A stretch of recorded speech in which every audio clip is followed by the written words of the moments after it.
go back into time. Previously on the Rich Eisen Show. You think Bears fans want Foles? It needs to be Trubisky because he's the guy they traded up and got. Instead of two other guys who have been dynamite, including the reigning Super Bowl MVP and a quarterback who could have been MVP, the manner in which he did have in the middle of the season to Deshaun Watson. And the general manager who made this decision is still there. So it's best if it's Trubisky because we didn't blow it. Another Rich Eisen Show is coming at you right now. Live from the Rich Eisen Show studio in Los Angeles. Hey, Big Rich. This is the Rich Eisen Show. It has been so refreshing, to get back to the old Rich Eisen Show. I appreciate that, sir. Heard nationwide, online at richeisenshow.com. What people take as a negative is actually really a positive. The Rich Eisen Show. Today's guests. From NBC Sports, Peter King. Rams head coach, Sean McVay. Pro Football Hall of Fame finalist, Tony Baselli. Plus, Alabama offensive tackle, Jedrick Wills. And now, it's Rich Eisen. Well, hey, everybody. Welcome to this edition of the Rich Eisen Show. We're live in our Los Angeles studios, socially distant from one another. We've got less than 10 people here. We're doing what we can to stay safe and healthy and stay on the air for everybody out there who's listening on this loyal Rich Eisen Show radio affiliate, Sirius XM Radio. Also, youtube.com/Rich Eisen Show. We are excited in the next couple days potentially to tell you about some more news about how you can see us from this studio. And we've got that on tap, hopefully, to let you know in the next couple days. And good to see Brockman, Del Tufo. Good to see you guys over there. See you, Rick. Hey, what's up, brother? Everybody healthy in your worlds? Nobody went out raving over the weekend, correct? We're all good?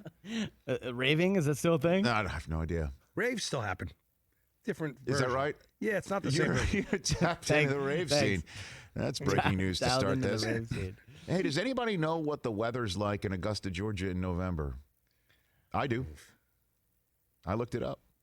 Do we need to get Jack Nicklaus back on the phone? Well, we had Jack Nicklaus on a couple weeks ago because he put out on Twitter a plea, if you will, a public service announcement to help people like him and his generation who at the time appeared to be the most vulnerable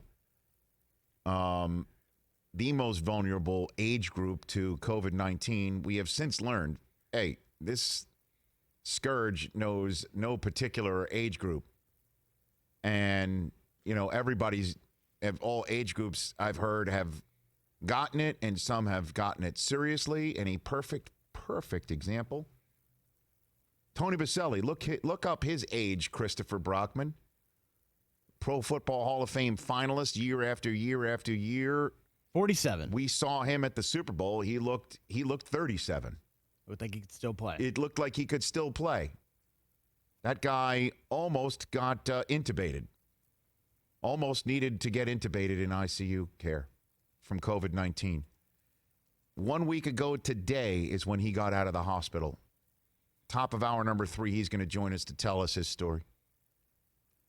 That's going to be later on in this show. So nobody knows any sort of age group that's particularly invulnerable. So we had Jack on a couple weeks ago to talk about it. And Jack essentially said, hey, the Masters, I said, if the Masters comes back in September, I'm like, have you ever played the course in September? What would it look like? And he's like, Augusta's closed between May 15th and October 15th. Oh, good to know. I missed that in the guidebook that I get from Augusta National every year. Yeah. I lost that. So today, the chairman of the Masters announced that the Masters tournament has been tentatively scheduled, because obviously we're all on the virus's timeline, for November 5th through November 9th through the 15th. Those are the intended dates of the words that they're using. Knock on wood if you're with me. Whatever it takes, man. Right. Let's Knock on wood if you're with me. My goodness. And so based on the weather averages that I am seeing here from Augusta, Chilly, Georgia, kind of windy. it could be. It could be. Low of 47, high of 67 on average, a 5-day average for Augusta, Georgia in November. Right? Boy, your weather reports will be lit for the fall, dude. You I better be can't ready. Wait. Masters Again, weather. knock on wood if you're with me. I mean, please, God. Yeah, the Open Championship, which when I was a kid was called the British Open, that got canceled officially. Yep. But the other three majors, including the Masters, they all have you new know dates. what I mean? They all have new dates, right? They have new dates. And then at Whistling Straits in Kohler, Wisconsin, the Ryder Cup has been reconfirmed for September. Of course, the Ryder Cup saying, hey, and the U.S. Open has been confirmed for September 14th through the 20th at Winged Foot, which is a beautiful spot, and in New York. Okay, come on, where it's holy hell is breaking loose right now. But of course, the golf world doesn't get the sort of grief that the NFL does for saying, hey, we're going to go as planned. NFL saying, we're going to do this thing.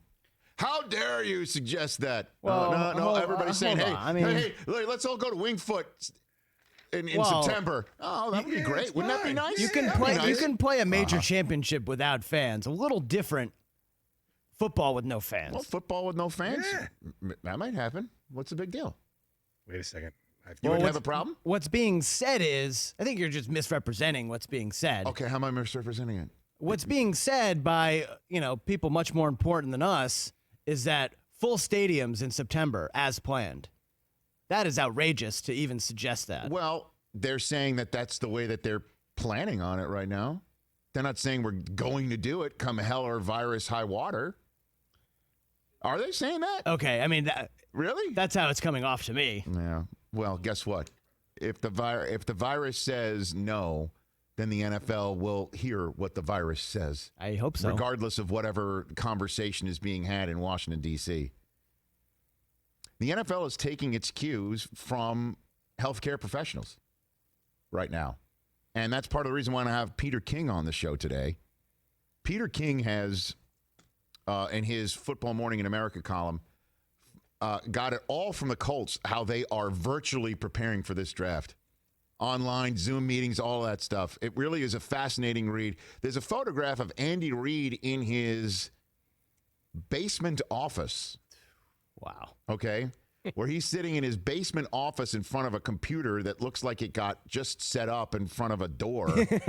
And by the way, there does appear to be either an elliptical machine or some form of a workout machine I with a haven't seen towel on this. it, which was a great placement. Yeah, like he just toweled off. There it is right there. There's Andy. There's a door that the desk is jammed up in front of a door. Okay. Andy is definitely. Look. Andy does look like he just switched screens. Okay. All right. And no, there's an elliptical right there with a towel over the screen of the elliptical, which makes it look like it's just been used. Brilliant placement. Product placement. Andy Reid was looking at barbecue.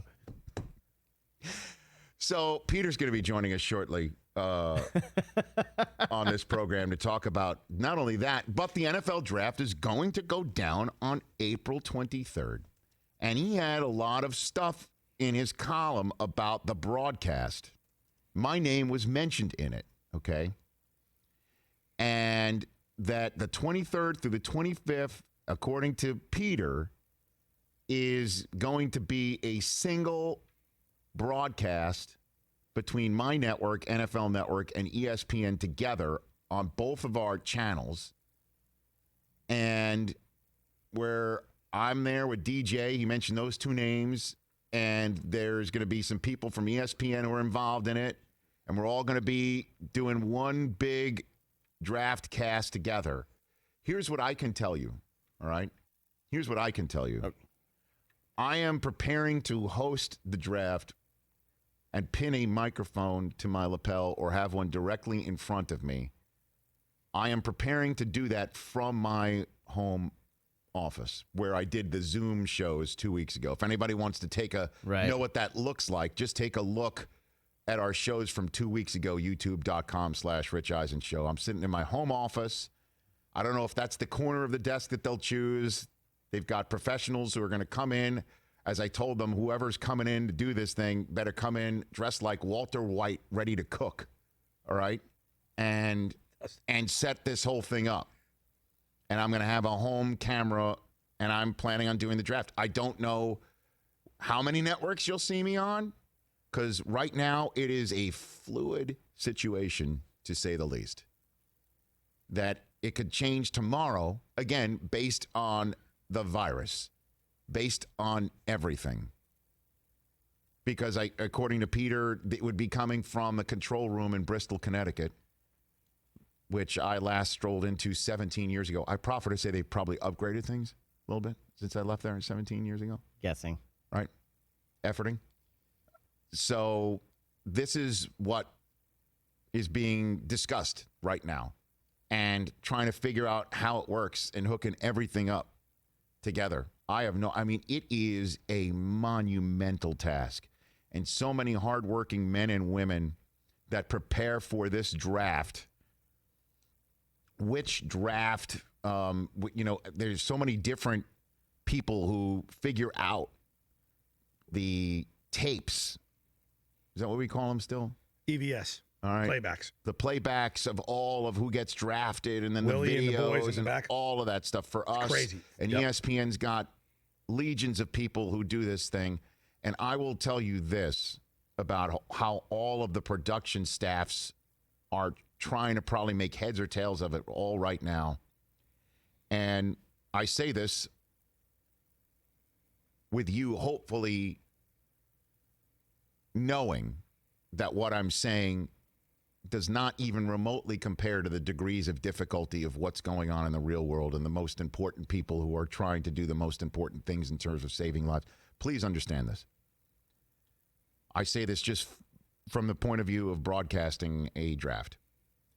It is, for me, and thus I also believe for everybody in control rooms, the most logistically difficult broadcast, period. Super Bowls, I don't think, I've never broadcast one. Mike, you've been involved in that. Plenty of them. A draft, the Super Bowl is where you're focused on one event in one stadium right in front of you. Exactly. This is 32 different active sites, all being connected to one active site. And there's also draftees. Active of the draftees who are not in the site. Which there'll be which more. Is, I cannot imagine.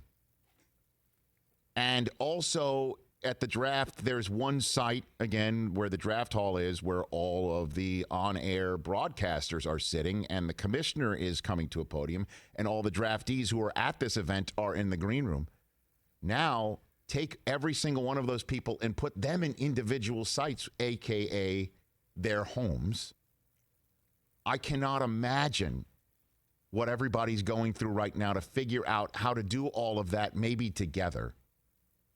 And then you've got the teams trying to figure out, are you in your facility? Are you allowed to be in your facility? And if you're not, where are you going to be? And does everybody just have to be out of their facilities and be at home to make sure that the draft competitive level is all evened out? I can't even imagine it. My head is just absolutely swirling around, even contemplating it. Adam Schefter saying, he tweeted out over the weekend that high-level officials from multiple NFL teams are now preparing to do the draft virtually from home, away from their team facilities, awaiting final decision from NFL on an unprecedented draft, for sure. You want to talk about also an unprecedented draft? I can't recall the last time I said, hey, Adam, what do you know during a draft? That was probably, 10-plus years ago when Adam was in the orchestra pit of Radio City Music Hall? It's entirely possible I do that again in 2 weeks. What's our poll question over there? Christopher, you got a good one over there or no? You're formulating? You good or no? Oh, well, I had one in there, but that's Okay. not the one that that Don is talking about in my ear. Give me both then. So what I had today's National Teflon Day. What's that? I don't know. Okay. This National Teflon Day. So, I was thinking, which sports star is the most Teflon? yeah, the most Teflon athlete in sports. Okay. Nothing sticks to them. Nothing sticks to him. What are your choices? Charles Barkley, Gronk, Alex Rodriguez. A-Rod. And what's the poll question that what do you got, Don? I'll just say it to me and I'll put it on. Which draft room would you want to zoom into? I don't mind that one too. Dallas. It's pretty good too. We could ask that of Sean McVay and Patriots not and include the Dallas. Rams in one of them. Patriots and Dallas. All right, we'll come up with some of that stuff. But in the meantime, Peter King is going to be joining us. And Jedrick Wills, who was going to join us last week, but a team scheduled a Zoom interview with him last minute when he was supposed to be on the air with us. So he's kindly rescheduled for today. And I'll just use my microphone here to ask all 31 other teams, please. 32 other teams.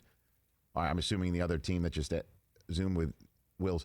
At 2:20 Eastern time, could you just back Yeah, off? no Zoom calls, please. Will you back off, please? You just wait. All right. Yeah. Because we had Tristan Wirfs on the other day, and he had an incredible combine, vertical leap, 36.5 inches, 4.85 40. He is just unbelievable. And then there's Mekhi Becton, who at 360 pounds ran almost a sub 540.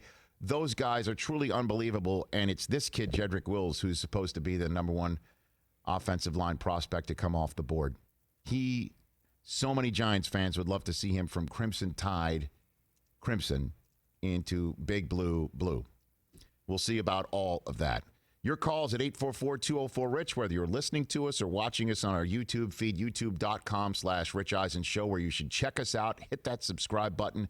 Not only does that give us an idea as to who's out there, but it also allows you to know exactly when something gets posted. You get a great alert on your phone. There's not too many of them, but over a weekend, stuff will pop up that's of note. And then you could go down a video wormhole. Unbelievably, one of our more watched videos in the last week plus has been something that Duff McKagan did 2 weeks ago. I mean, 2 years ago.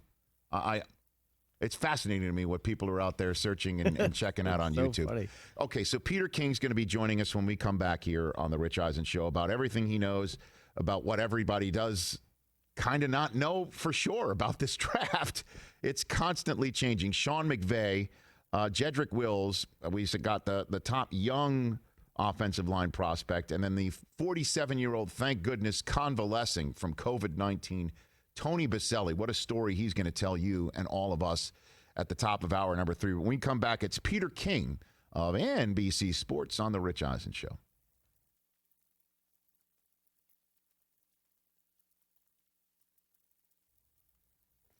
Okay, so in terms of you got to put the Patriots on that list. Which draft room would you want to zoom into Yeah. most? Oh, yeah. I want to be in that room. Patriots draft. Cowboys. Cowboys draft. You got to hear It's for Jerry fun. say yes, no, maybe. You want to put the Jets draft just for comedy? No. Who's got a compelling draft coming up? Dolphins. Not a damn debate, guys. Dolphins draft room. Right. And Patriots, Dolphins, Cowboys. I don't have the patience What to is jack it? with you today. Seattle? I mean, because you hear Pete. You got to get a West Coast one out here. Right? What other draft room The would you wanna Lions hear have so from? many picks, and that's going to be a turning point in the draft, that third overall selection. Donna suggested the Bucks. That's not a bad one. For Brady's, to hear how they're going to handle But Brady. he's not going to be in the draft No, room, no. you know, But you got to figure out how they're going to surround him. This is it. They're going to draft offensive linemen. Giants, Lions. Yeah, I think yeah. Giants. Big Blue. Giants. Let's do it. Wow. Just by the NFC East, AFC East. That's what we have. in That's this all we bowl. have? Yeah. I mean, Well, we could include the Saints, Sean Payton. I don't know. Yeah, just go with it. What the hell? All right. And then 844-204-RICH. Call us if you got another one. Which draft room would you zoom into most? 100%. How do I you want not to be say in Dallas or no, Patriots? Have to. Patriots or Dallas. Because you're constantly hearing trade up, Trade up. trade down, trade around. You hear how Belichick I want handles to it. see. Yeah, you want to see I how would that love works. to watch Belichick work a draft. Yeah, that mind. I'd love it. Got deeper into the Tiger King over the weekend. Uh-oh. So you're locked in. You've been watching? Oh, yeah, I mean, once you Yeah. start, Yeah. It's like you're rubbernecking. Can't stop. You're rubbernecking. Oh, man, it's like Pringles. I'm Once not you watching pop, it for man. 3 years. What'd you say? I'm not going to watch it for 3 years like Breaking Bad. Why? I'm waiting. I'm postponing. I don't understand what that means. Exactly. Because I don't need to be the like the rest of the group. But what does that mean? Like, everyone's talking about it. I know. I'll wait till after it's done. They can talk about it. I just don't. So I muted the word Tiger King on But, Twitter. Mike, you're someone who likes to be involved in the conversation. I do. And this is the national conversation that's been going on for 2 weeks now. Yeah. And you don't have any part of it. Yeah, I waited for Breaking Bad. I'll do the same. right. I'll enjoy it. I actually muted Tiger King on Twitter. You're just missing Muted out words. yourself. No, Mahomes has gone a month without a haircut. I know. You see what I did this morning? Yeah. No, what'd you do? Posted. It's up. Take, Oh, the, you didn't see? take the next one. You got one? Do it. I got one. Here you go. Oh, you had a fro at one point? No. There you Oh go. my God. Ready for the draft. I put you. Oh, and he liked it, huh? I know. He reposted it. Fantastic. I came in this morning. I was waiting for everybody to get here, and I saw Mahomes do that. Same. And I was like, oh, gosh, we got to do this. That is amazing. Wow. Look at that. Rich. It looks pretty good I on mean, you. it does look good. It looks good on you, man. It does look good. I did not see that. He's amazing. Oh, that is great. Rich, you could look like that, Rich. Yeah, I know. Dion wants me to get the fake hair. And that's what it would. I mean, look. Dion says to me that it would change my life. I don't know. I don't know. He does look. You good would when he have do- to just get through people's initial reactions to seeing it. Yeah. So once you Yeah, got but my past, initial like, reaction is I still have an initial reaction when I see Brian Urlacher. I still know, have but it. I And know, it's but been 3 years. And, He's had and his here's the hair. thing, and I know this would be tough for you. You would Yeah. have to get past the Twitter comments. Oh, Yeah. it's not tough for me. Come on, don't say Rich that. doesn't. Rich doesn't Rich. attack. Don't say that. Don't Rich, paint me as like come on. I'm offended by what some No, but I know that asshat you on Twitter says you read to me. you read the comments, Of course, but and I I read know, but like people are just gonna get. You're gonna have to get past people saying it looks weird and all of that. It'll be great. Would you do it? See, I don't have the. I have too much to be covered. What are you talking about? I have too much to be covered. If you let this thing grow out, what would it look like? I would look like Hulk Hogan. Okay, so that means you all right. So you've got the full horseshoe, like Anacott steel, blue Anacott steel. horseshoe. You got that. It would not be good. So I have too much to cover. It wouldn't be worth it for me. Right. But it would be worth it for you because you have full coverage in the back. I got Yours full just coverage retreated. in the back. Yeah, I know. Rich, you got to move on. You got to move on. Thank you. You got to do it. You just went. You Is know, that Matt Ryan Matt Ryan suggesting to me? saying, Yeah, move on. Do it. if you just filled in the front, All right. How much time to Peter King? Will you please? About 45. I mean, he's listening to all Look of at this. that. I mean, Look that at looks so that. good. Mahomes' lid on me right there. Looks very good. Good Photoshop out of you. I mean, I didn't Did do you it. do it? Who did it? Hoskins did it. Oh, of course. Yeah.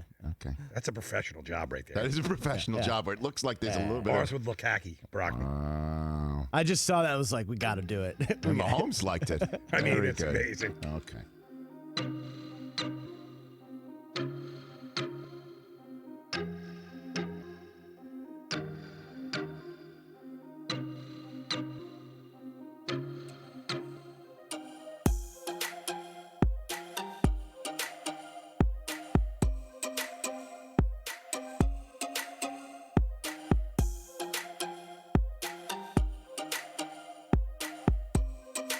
Welcome back to the Rich Eisen Show. YouTube.com/Rich Eisen Show to watch us. Hour number 2, Sean McVay, the head coach of your Los Angeles Rams, will call in and tell us what life is going on with him. I have been given a heads up which show he is binge watching. I would give you about 5 guesses and you still wouldn't get it. Wouldn't get it? Just hold on to that. All right. And then hour number 3, 2 offensive linemen. One who's about to break into the league, who we're expecting to be the first one taken off the board in the NFL draft, Jedrick Wills of Alabama, and who would sign on a piece of paper for the future Hall of Fame career of Tony Baselli, whose story I can't wait to hear straight from him. 1 week ago today is when he was released from a hospital after a scary hospital stay for COVID-19. He will join us later on in hour number 3. But joining us once again here on the show on this Monday spot, his Football Morning in America column on NBCSports.com and Pro Football Talk is a must-read, and he is Peter King. How are you doing, Peter? Hey, I'm doing okay. Rich, how are you? I'm hanging in there, thank you. Everybody happy and healthy where I am, so that's why I'm sitting here. As always, your columns must read. So you hectored Chris Ballard, the general manager of the Colts, into, I guess, allowing you to virtually follow him. I mean, how did you report what you did for the Colts and how the general manager is getting ready for this draft with Zooms and meetings and FaceTimes and all that stuff? Well, I came up with this idea, Rich, last week that, I had no idea how these teams, I could sort of figure that they're doing meetings by video conference and all that, but I didn't really know. So I put a few lines in the water with teams, and the Colts agreed to allow me to chat.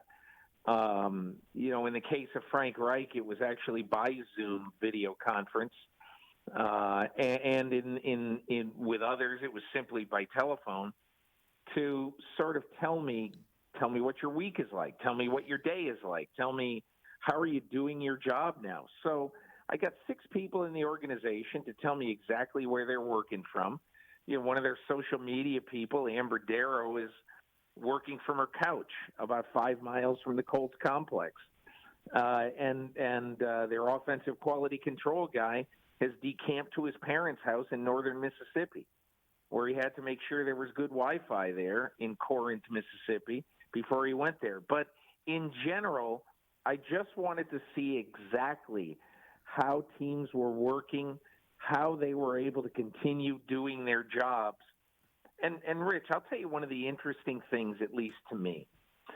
When the top 30 visits, which are vitally important to so many teams, it's how Andy Reid got to be smitten with Patrick Mahomes. He had him for a day in the Chiefs complex in Kansas City in 2017, and basically that convinced him to take Mahomes, to trade up and take him. Well, they're not going to have that this year. So how are they doing it? Well, in succession, they basically have a series of 1-hour meetings, either by Zoom or FaceTime or maybe Cisco WebEx, Microsoft Teams, whatever their video conference of choice is. And they do that, and they have a maximum of 1 hour per team employee that they can talk to this guy. And then at the end of 3 hours, they're done, and they got to make their decision. So everybody's going to say, wah, wah, wah, cope with it. It's just, and the Colts aren't complaining. They're simply saying, here is our new fact of life.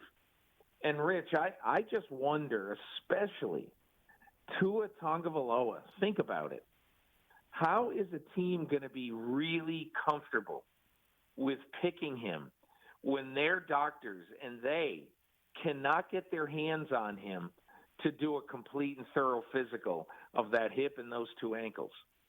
So, and on that front, though, didn't he have some sort of medical recheck that all team doctors were able to, I guess, chime in on? That, yes. Okay, so that doesn't check that box, you don't think? Potentially? I don't know, Rich. I mean, I still think that there's a lot of these teams that they want to look their own orthopedist in the face, right, and say, listen, we're going to pick this guy with what? The 2nd, 3rd, 4th, 9th pick in this draft. And we're going to, and first of all, we can't even get him in our own facility to sit down and talk football with him, even though I'm sure a lot of people have already done some things like that. All I'm saying is it's doable, but it's scary. Peter King here on the Rich Eisen Show. So what's the status in terms of where all teams are going to be for the draft? Obviously, some teams are still maybe in their team facilities. I had Sean Payton on last Wednesday, and he's like, hey, man, I just strolled into work. It's our first day here at a brewery, and the Dixie Brewery in New Orleans East, and the Bensons own it, and we're kind of setting up shop here, where anybody that's that can come to work and they're healthy enough to come to work and they're not exposed because they have pre-existing conditions, they're welcome here. Everybody else has to have their temperature checked before we walk in here. Like, that's the new normal, or is everybody just going to have to be forced to do it from home, Peter? What do you know about that right Rick, now? I think at the end of the day, it's I think it's going to be one of two things. I think every team is either going to have to be at home or individually or at some location, not in the facility, but like that brewery where people, some number, 5, 6, 7, whatever the maximum the NFL will allow, be in a place where they can be distant from each other but still in the same room. Now, if you ask me my gut feeling today, I think it'll all be individuals working out of individual homes. Really? And then you're going to have to worry about, as Kevin Demoff of the Rams told me last week, the encryption technology of some of these video conference services, because obviously, Zoom has come under some scrutiny Yep. for not having the best security and encryption. So, look, there's all these issues. And, Rich, I'll tell you what's going on with the NFL right now. So today is April 6th. And April 6th is when all new coaches around the NFL are supposed to start their off-season program. Mm-hmm. And as of last night, the NFL had not distributed rules for the new coaches in their off-season program. And one person involved with one of these teams said, when I asked them this weekend about it, we have no idea what the rules are. And so, the NFL is like that dog that you see out in the middle of a lake who looks perfectly calm, but is paddling like a madman so that he doesn't go under. And that's what the NFL is trying to do right now with all these things that they never expected to be issues 3 weeks ago. And I've got Sean McVay on at the in hour number 2. I'll ask him exactly what he knows right now and what he's planning on. And I'm sure he doesn't know anything about April 20, except just like the Colts, I'm sure he's planning to basically have his offensive and defensive players separately on video conferencing so that they can learn their playbook for X number of hours in the course of a week. They're discussing with the NFLPA what the rules are and all that, but it's all just right now anyway. It's sort of mayhem. So in terms of the rules for that too, Peter King here on the Rich Eisen Show, it would be essentially what, like a certain limited of hours that a player would have to be make himself available for this sort of stuff, as opposed to no rules that you got to be on in the same way that. Are you saying there could be Zoom holdouts, contractual Zoom holdouts, Peter? Is that is that what we're headed for right now?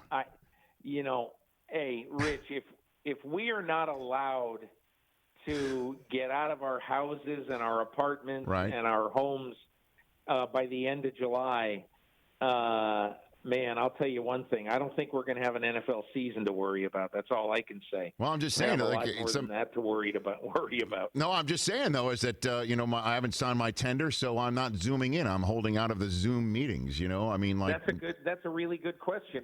And what will Dak Prescott do in Dallas, for instance? He refuses to Zoom. If Mike McCarthy is installing and Kellen Moore are installing the new offense over Zoom. What are they going to do? Are they not going to have their quarterback on it? I guess as of right now, they wouldn't have their quarterback on it, but I don't know. I guess it's a different way of, paraphrasing the old Joaquin Andujar, right? If I ain't signed, I ain't zooming, that's the way it might have to be. Remember if I ain't starting, I ain't departing. Remember that old one? Yeah. Peter King here on the Rich Eisen Show. All right, you just mentioned about, if we're not out of our homes by July, obviously we're taking the virus's cues on things. The commissioner was one of many commissioners that was on the phone with the president over the weekend. What are you hearing about the NFL's stance on all this? Are there discussions somewhere, sometime about all of those contingency plans right now, Peter? I don't see how they can have any serious discussion right now. The only thing they can do is prepare. What I wrote in my column today, Rich, is that knowing Howard Katz and his schedule team, these diligent guys who live it for 4 months, like Mike North and Ani Bose and all those people on their team, I would be shocked if they aren't in there right now working on 12 and 14 game versions of the schedule. That if they need to on August 1st, they can pull out of their drawer and say, okay, we're starting the NFL season on October 18th. It's going to be 12 weeks in the regular season, no buys, and we're going to have a limited number of fans in the stands, and here's the schedule. And everybody said, well, big deal. Why don't you just lop off the first, say, 4 weeks? Well, the difficult thing with that, I would think, is you would probably want to have all of your division games played in either a 12 or 14 game compacted version of the schedule. So, the NFL isn't used to not having any division games in the first 4 weeks of a season. So they're probably going to have to go to work and see if one of those things can be done. Rich, and that's a guess on my part, but having the extra month or 3 weeks now to do the schedule, right, it'd be foolish for the NFL not to be considering alternatives like that. Peter King here on the Rich Eisen Show. I saw, because I follow Rick Stroud, who covers the Bucs in Tampa. He tweeted out Jameis Winston doing a PSA with a doctor to try and raise money locally still. And it just shows you how his mindset is still focused on his own community and just being somebody who's out there in the community. And I can only think that's also something that he wants to show teams that I can do this for you too. Right. And again, I'm sure his altruism comes from every fiber of his being. That's what he has definitely shown in the last couple of years, if not maybe longer for those who know him a little bit better than me. I just bring that up too because he and Cam Newton are still sitting out there. What in the world is happening with those two guys? And we all know the spots that could use them. We don't know if they're going to do that before the draft. What can you tell me here now less than 3 weeks before the draft about those two guys? Rich, I don't think there's any hurry for teams with these guys because now the frenetic stuff has stopped. Now that Nick Foles has gone to the Bears, Phillip Rivers has gone to the Colts, Teddy Bridgewater, Tom Brady, and I'm sure I'm missing one or two. But I think now it has become very clear that the New England Patriots might sign a veteran quarterback, but if they do, it'll be at their price tag and at their time. I think now the two biggest teams that you really wonder about as being in the market for both Cam and Jameis Winston would be the Jacksonville Jaguars and the Los Angeles Chargers. But if I am either one of those teams, I wouldn't want to sign either one of those quarterbacks until after this draft. And I mean, somebody asked me that this week. The other day? What do you think is going to happen to those guys? And here's the only reason I say that. Let's say that Dave Caldwell and Doug Marrone of the Jacksonville Jaguars really like Justin Herbert, okay? And on draft day, Justin Herbert pulls an Aaron Rodgers. And there, the Jacksonville Jaguars sitting there with the 20th pick in the first round, the pick acquired, in the trade for Jalen Ramsey with the Los Angeles Rams. At number 20, what if Justin Herbert's sitting there? And what if they love him? And what if they say, geez, man, I wish we didn't sign Jameis Winston. Now we'd rather have Justin Herbert to draft and develop. So it doesn't make any sense for me, in my mind. Similarly, if the Chargers are sitting there at 37 or even at 6, really, with Herbert, or at 37, we'll say Jordan Love or Fromm or Eisen, or maybe they love one of those guys. How do we know? And he's sitting there at 37, and they can pick their guy of the long-term future. So that's why I'm not saying I absolutely don't think it'll happen, but my expectation is that both of those guys will probably find a home sometime in the spring. And to me, Cam Newton, I would think he'd find a home sometime after a team could have its own doctors examining him and finding out exactly how his foot is and how his shoulder is. No, that's not going to be for some time, though. I mean, you're talking maybe, potentially the summer for something like that, based on everything we read in headlines. Right, I agree. But Rich, as you can see, we can see which way the wind is blowing on all of this stuff. Okay, and in my opinion, I mean, I doubt that any team is going to have any sort of mini camp at all this year. Okay, right, and they will be fortunate to have any kind of training camp, I think.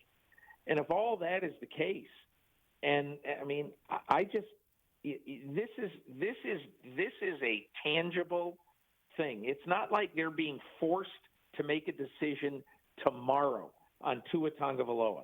They're not being forced to do that because Tua Tagovailoa, your decision has to be made by April 23rd. right. Or else somebody else will take him. It's not that way with Cam Newton. But then let's just play this whole thing out. If that happens, then the competition, that's the healthy competition, as it was termed by the Bears last week, between Foles and Trubisky won't play out before the Bears make a decision on Trubisky's fifth-year option, right? So how does that all play out? There's in no Chicago? way that they can. There's no way that they can exercise that option. How possibly could there's nothing that they would see in a mini camp. Right. Nothing. I heard Ryan Pace and those guys talk about that last week. They're not going to know whether they're bringing Trubisky back by whatever the date is this spring. They've got to.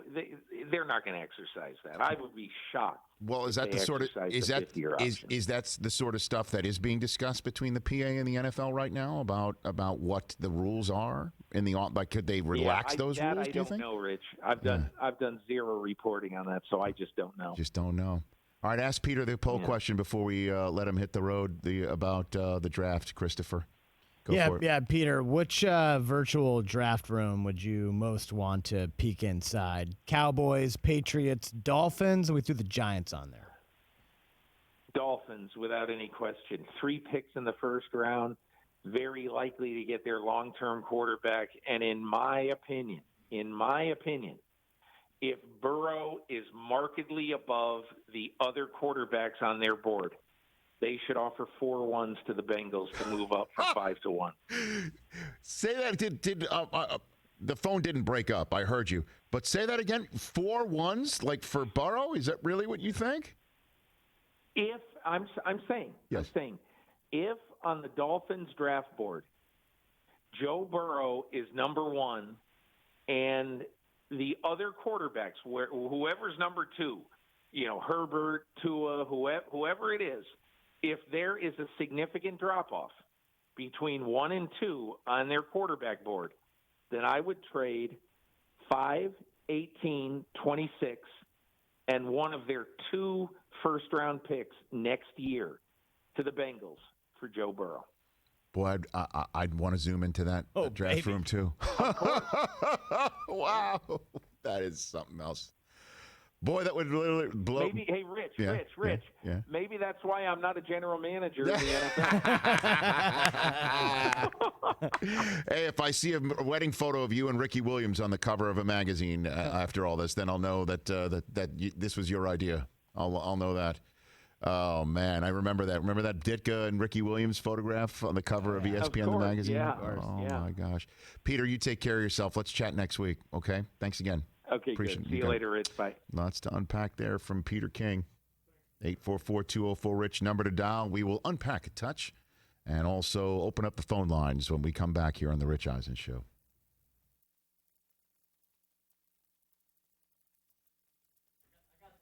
Okay. Could you imagine all of that?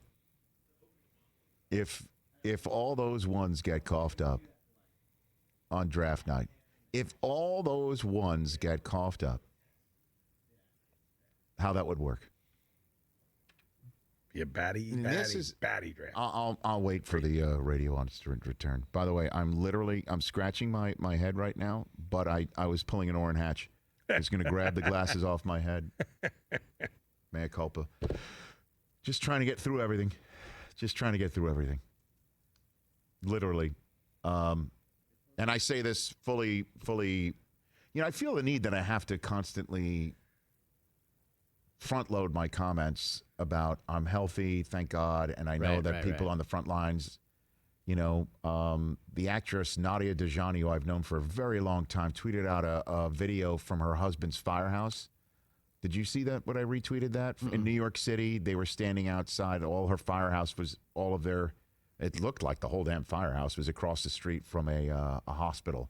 And the hospital staff was outside in masks.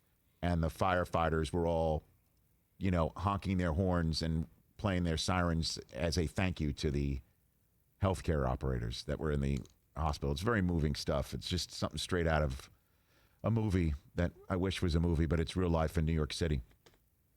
All that said, I do believe I set a record for me personally yesterday in loads of laundry. Placed, run, folded. Yesterday.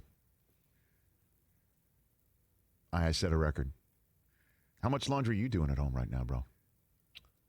I mean, it's as needed. Which is I've every single always been- second. I mean, you've got a kid. You've got a newborn. You got to be... What do you mean? I'm not leaving the house. No, but... okay. I mean, the laundry... Personal laundry, I mean, I'm on a once a week guy. Once every 10 days. Okay. But for the Even kid... Even now? You should be washing your clothes the minute you walk in the door. No? I mean, they come off, and then I put on my house clothes. Your house clothes, like Mr. Rogers. Do you change your shoes too? Oh, yeah. Like Mr. Rogers? Yeah, sandals. Leave the shoes out. My shoes don't come in the house. You're walking around open-toed, huh? Well, soccer sandals or slippers. I have a quarantine zone. Everything stays in there. Is that right? Yeah, nothing's coming in that. Yep. House shoes off. I can't imagine when this is all over, I'd like to come by. The condo? I just got to see it. You can come. Because it seems like you've got space for days. That's horse crap. Like, Rich doesn't get to go before all of us who have been asking to go gone. since we've known you. It's no like one's the White gone. House. You have to be invited. It's an invite only. Laminates. Laminates. This is the man who, when he turned 50, he had laminates for Rich has 3 a different VIP. parts of his party. We've been wanting to come and hang out at a Friday night DJ show forever, and you don't let anybody come. I don't like guests for the Friday night show. Why? That's 'Cause ridiculous. It's solo. Why? You wouldn't want people company bug me. drink because you drink alone. No, I don't drink any. I haven't had a drink in 3 months. Not Is that true. right? 2.5. It's almost 3. It's getting on 3. Mike, it's been 2. I don't know. Right Miami. now, by the way, just in terms of February, March. that I'm line. almost, yeah, I'm getting close. That line from The Godfather. The line from The Godfather. Anyway, Plus or minus. I'm drinking more wine than I used to. Remember Are that? you really? Remember that? Yeah. That's when they're, Michael's in I'm the having a back of glass or two a night. I've been drinking more right wine now. than I used to. Anyway, I'm drinking more wine than I used to. That's basically what I'm doing. Boy, our coordinating producer says he's drank 3 bottles of scotch. Oh, my God. But I got on the bike yesterday, literally in the 20 minutes that there wasn't some sort of... Like Andy Reid? Yeah. No, I actually did it. Andy Reid just put a towel up. That's a great photograph. I mean... There should be... You know what I'd love for somebody to do, if you wouldn't mind? Again, there's a lot of people who might be out there on YouTube. Can somebody paint this photograph? Like do an impressionist painting or something, like a Van Gogh. Like this is a painting. What are they? There's a couch. By the way, great rug, nice couch. I mean, the like they rug literally is great. did. What's behind those doors? Yeah, where's that go? Where's that go? What's behind those doors? There's a couch up against it. Maybe it's just decorative. That could be like open. That could be where television goes. And here's stuff, what I'd like to do. There are like 5 questions. Let's come up with the top 5 questions. What's on his screen right there? Is that? No, it's a field. It's a field. Oh, it's that's games. plays. I see. Play. Very good. Okay, Yeah, so he's looking at film. Okay. Got like something open. Then on the like right, mail there's or something open. Okay. I mean, Those last time he's been on that the ones on the. exercise. So it looks like the strings on the wall are the blinds. That's his Those are basement, blinds. right? The strings on the right. There's Yeah, no because window, the but the windows are window's high. higher. Yeah, that's a Okay, basement. right? Yep. And then that looks like a makeshift yoga mat thrown on the top of the carpet. And that's an elliptical, right? Is that an elliptical or is that a treadmill? I can't tell. It's a Stairmaster, says Don Bowie. Don Bowie's going Stairmaster. Okay. It looks brand new. And then there's just neat Chiefs books placed on the right. That thing's never been used.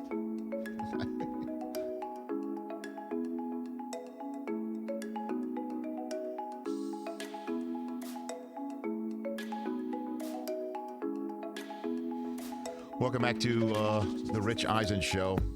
So I just got an alert during the commercial break that the governor of New York State, Andrew Cuomo, and if anybody needs information, obviously he's definitely somebody that you check out because his state has been something else, saying the numbers look like they're beginning to flatten a little bit.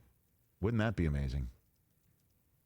They're ahead though of everyone else. Apparently, that's what I'm saying. Is just like, let's knock on wood if you're with me, and obviously we're all knocking on wood right there.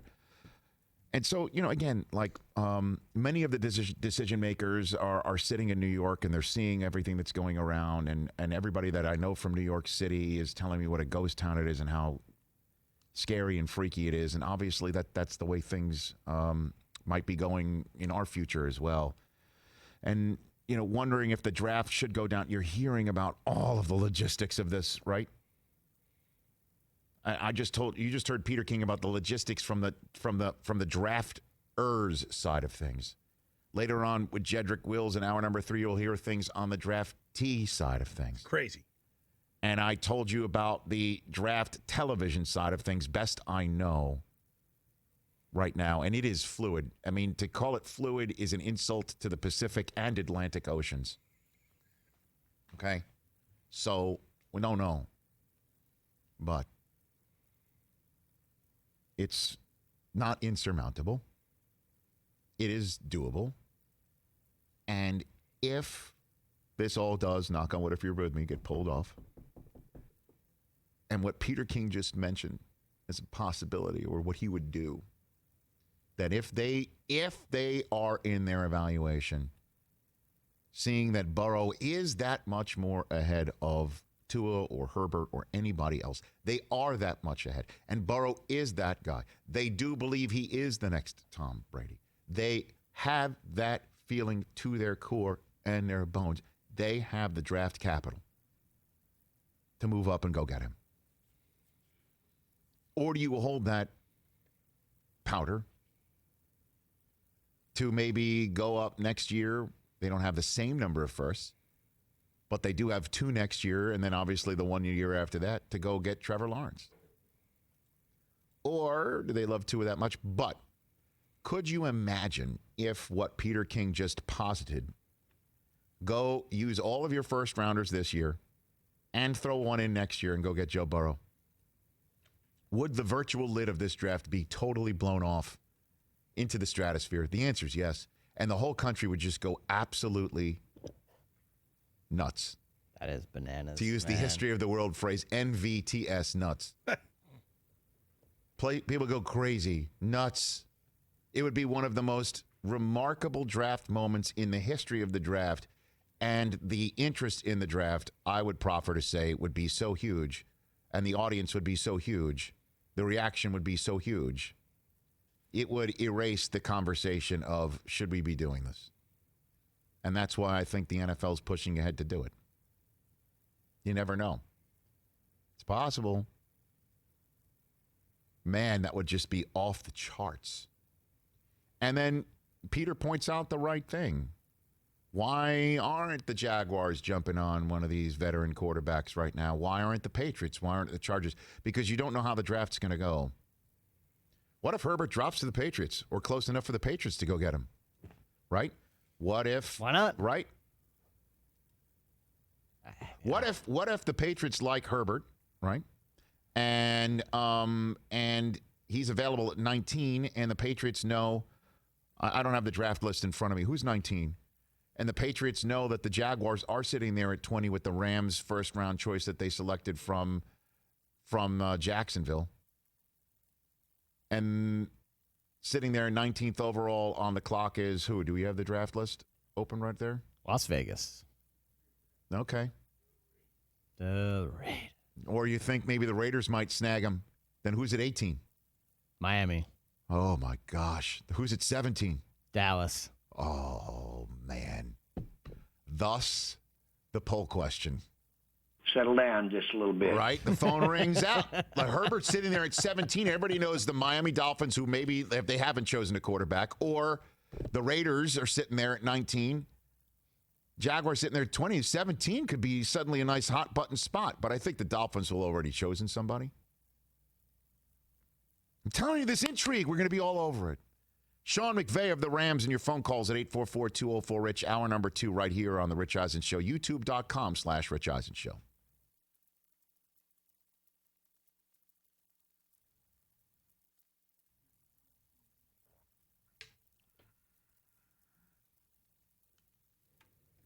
Okay.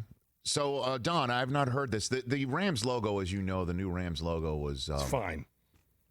Well, I mean... People are going crazy. I mean, if fine is the floor, there were other tweets below it, okay? Yeah, I mean... Yeah. This logo, I don't mind. That one I like, actually. Cool. It's the L.A. one that I think people have an issue with. All the other ones. So the angry dolphin. Our buddy, a friend of the program, that's the one that I think people have an issue with. That one looks like straight out of Any Given Sunday. That's like a college kid. I mean, we're modernizing the NFL. I get it. At any rate, Kevin Demoff, the president of the Los Angeles Rams, I think read off the top 10 mean tweets. Pulled a page from Kimmel to raise money for charity. Is that right? Well, they did a deal because there was a Rams charity with Channel 7 in town, and if they raised a certain amount of money, Demoff agreed to read off some mean tweets, and they did eclipse that total. Ah, fantastic. Yeah. Do we have the video of that, Don? Do we got that? Okay, roll it.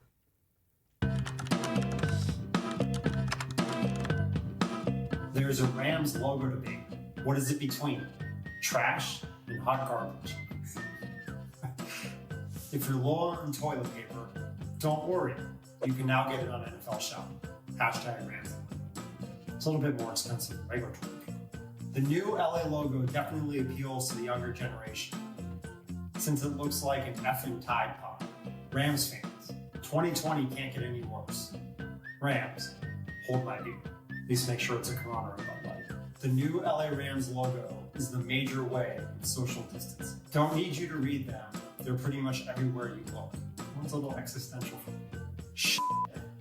This is actually embarrassing.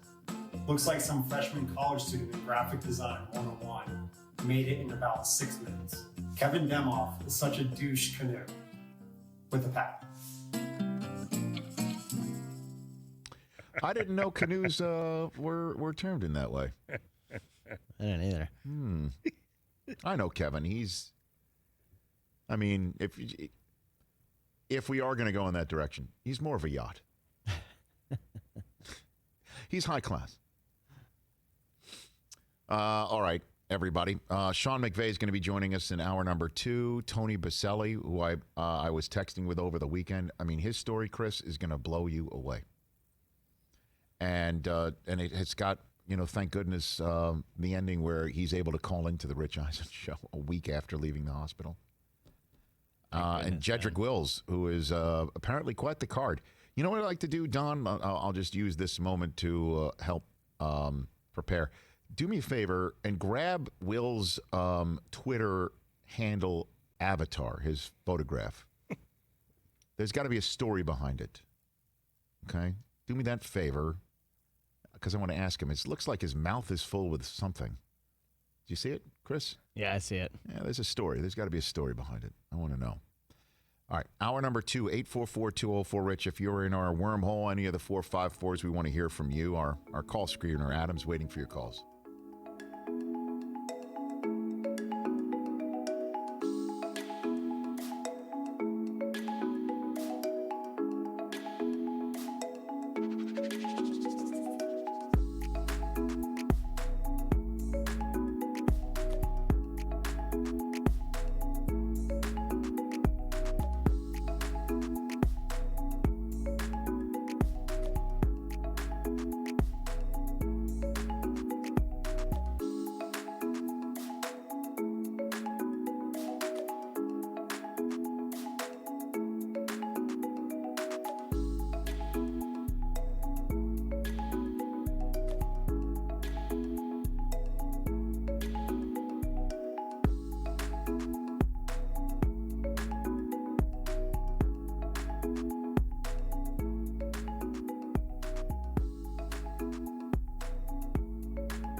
time.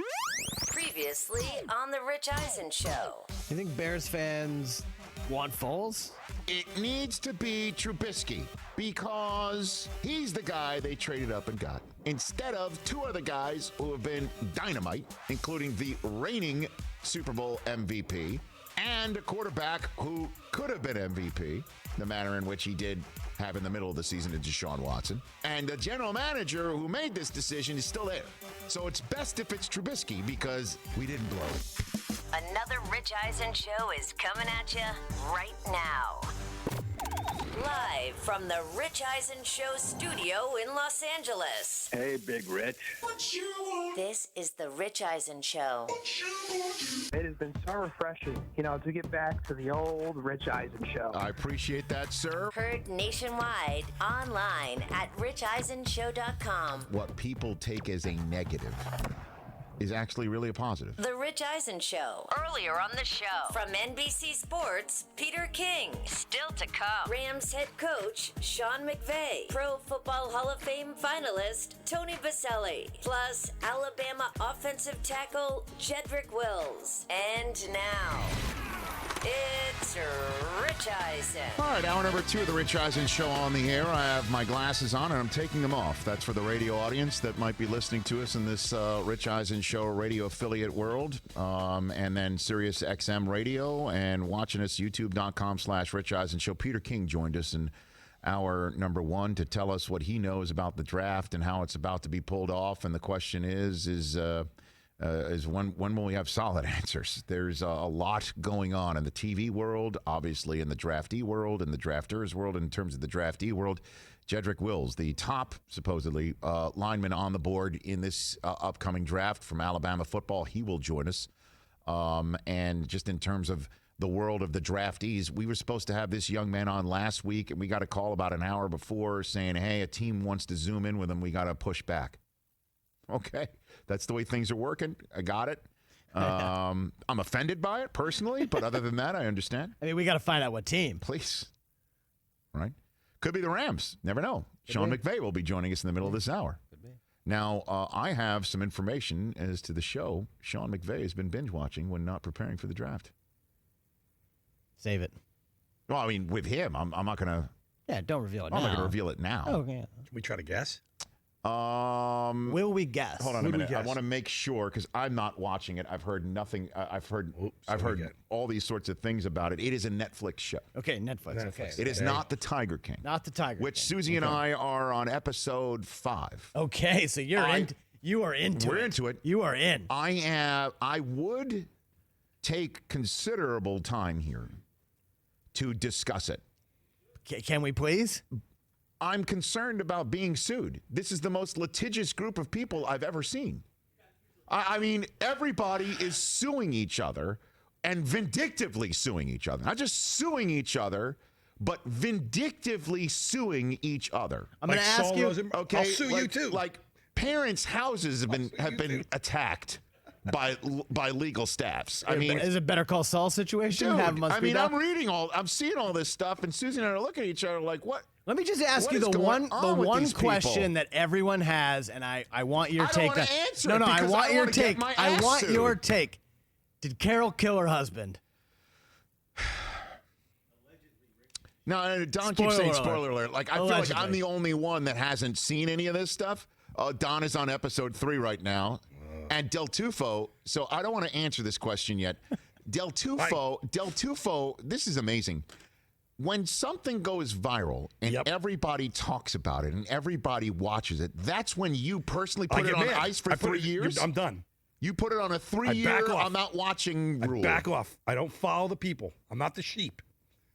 I'm not a sheep. I mean. Well, yeah, you are. If you follow what other people are doing, you're a sheep. Excuse me. I sit in front of this microphone, and more I'm going to be talking about pop culture. No, I get it. Than I think about a live sporting event. I'd love to talk more live sporting events than not, but so I wanted to see what people are talking about here. That Jeffrey Ross, who was our last guest in the week last Friday, did an April Fool's joke where a guy had called in as Joe Exotic, and he made it seem like he was legitimately interviewing Joe Exotic from jail. Spoiler alert, that only lasts about 10 seconds in the beginning of Tiger King. Right. But I mean, Dave Spade's been People talking to all believed it. these people. I know, so I want to see what's up. Yeah. But I cannot answer this question without advice of counsel. And I think my advice of counsel is saying stay away from these highly litigious cat owners. All right, let me ask you this. By the way, great highly litigious cat owners. And Carol Baskin would be the avatar. Gosh. Carol would unless she's going to sue me for copyright infringement. I'm serious. These people have legions of lawyers. Okay, hold on. If you were put in a situation where your arm was bitten off by a tiger, would you be back hosting the show in less than 7 days? You're referring to one of the members of Joe's zoo staff. Yes. No, I wouldn't be. If given the decision between a 2-year rehab process or immediate amputation, which would you choose? Oh, my God. This is, again, wild. You're asking me legitimate questions for people who have not all this seen stuff this. really happened. All right. At any rate, I'm not going to answer yet. I need to speak to my lawyer. Plus, I want to finish the rest of this thing and discuss it. And the beautiful thing is the reason why Mike Del Tufo can, in fact, go through a 3-year moratorium on watching something that most of the rest of the country is watching and discussing and be able to get away with it and also watch it 3 years from now as if it is new. The reason why he's able to do that is twofold. And then we'll get to the news. Twofold. One, you legitimately did not hear half of the conversation we just had because you were focused on something else. That's exactly what I can do. Exactly. And that's something else had something to do with a computer screen that may have had to do with social media, or you're sending an email, or you're doing something. Like, you cannot multitask. You cannot listen and do something else at the same time, which is potentially a very dangerous quality in an audio executive. Okay? I can black out. So you can black out. It's like when I'm mixing audio. Again, what we just discussed, Brockman and I, does not destroy your ability to put a moratorium on Tiger King for 3 years because you just didn't hear what we had to say, even though it's your job to listen to what we're saying and mix it properly. But it's selective. Okay. I have very good selective hearing. Wow. You get good at mixing shows, live shows. You get like that. That's one. And two, you have to be able to put out Mike's ability to talk so much that he can make it sound like he's watched it, or you can be in on these conversations and make it seem like you're expert at it when you haven't seen it at all. That's another amazing I'm getting quality. bombarded by morons all over social media talking about this damn Tiger King. Careful. I was going to, I won't. But I mean, it's driving me crazy. So just watch it. It's awesome. No, I'm not the sheep. By the way, we should do a show about a guy who doesn't watch shows. We should do a show about a guy into pop culture. That's exactly what you're doing. We should do a show about a guy who doesn't watch things for 3 years when the rest of the country isn't. We'll call it the Sheep King, and we'll do a whole documentary on how you can black out and also sound expert at stuff you are not expert in. We just spitballed. We just came up with the next huge hit. Ready for a show, a Rich Eisen show news update before we get to Sean McVay? Let's do it. Let's do it right here. And now, with a report of the day's news from the world of sports and entertainment, someone who is not a journalist or newsman by any definition of the word whatsoever, it's Chris Brockman. All right, everybody, Chris Brockman's news update. All right, we'll get to the all-decade teams that were announced in a second, but first I want to get to this. Scott Pioli, former Patriots executive, Chiefs as well, was asked over the weekend on a show called The Zach Gelb Show if he thought Cam Newton might be a fit for the Patriots. He said, I heard a lot of people talking about that, and in my mind, having spent as much time with Bill as I did, I don't see the two coexisting together. The personalities and beliefs of how the game should be played and is played, it seems like oil and water. I just see them as being very different personalities and having very different approaches to the game. Okay. Thoughts? Well, Scott would obviously know what Bill likes and doesn't like, and our opinions are informed off of what we only see from the outside looking in, and he's giving you an opinion from the inside looking out. I just don't know. I think Bill is gonna stick with Stidham. I think he's going to stick with Stidham, and if they don't draft another quarterback, I'd be surprised. I'd be surprised. A first-round quarterback? I love Jalen Hurts, and I just keep thinking, and that's one of the reasons why I think people keep thinking about Cam, is Bill sees the way that this game's going. The drop-back quarterbacks, even the big, tall drop-back quarterbacks, can run like the wind like Trevor Lawrence too, right? And Nick knows Hurts, and then Nick changed too with Tua. And these guys, we all know, are cut from similar cloth. Yeah, Alabama never had dynamic quarterbacks. And I they just get find, these last two. and again, to go for somebody who's 30 right now, I think he wants to start anew, and I think he wants to attach himself to a hip with someone anew, and I think he's going to do it. So I obviously listen to Scott and believe him. What else, sir? All right. NFL announced all-decade team for the 2010s. Yes. We have 8 unanimous choices amongst all the positions. I'll read those first. Unanimous picks: Tom Brady, Adrian Peterson, Joe Thomas, Marshall Yanda, Von Miller, Aaron Donald, J.J. Watt, Justin Tucker. Offense. Kickers are unanimous selection all-decade teamers. Your other quarterback is Aaron Rodgers. Your wide receivers: Antonio Brown, Larry Fitzgerald, Calvin Johnson, Julio Jones, Rob Gronkowski, Travis Kelce. Your tight ends. Yep. Your running backs: Frank Gore, Damn straight, man. Yeah. Marshawn Lynch, LaShawn McCoy, along with Adrian Peterson, Darren Sproles on the flex. What does Drew Brees need to do to get a nod? You going to put him over Rodgers or Brady? You don't put him over Brady. I put him over. I mean, he and Aaron. Well, Rodgers has. This is the 2010s. 2009 was Brees' Super Bowl. He'll be this decade. The coaches are Pete Carroll and Belichick. Pete Carroll and Bill Belichick. Pete Carroll. Yeah. Oh yeah. On defense, Pete Carroll should have gone back to back. Holy Calais crap. Campbell, Cameron Jordan, Julius Peppers, along with J.J. Watt, Geno Atkins, Fletcher Cox, and Ndamukong Suh. How is Devin Hester not a unanimous selection kick returner? I guess when because did he did retire? I think he did most of his work in the aughts then. Your linebackers, man, tough to beat this group. Luke Kuechly, Bobby Wagner, Patrick Willis. Bobby Wagner is one of the all-time greats, man. Khalil Mack and Chandler Jones on the outside. Kuechly and Willis, retired earlier than people expected, and Bobby Wagner is still thumping.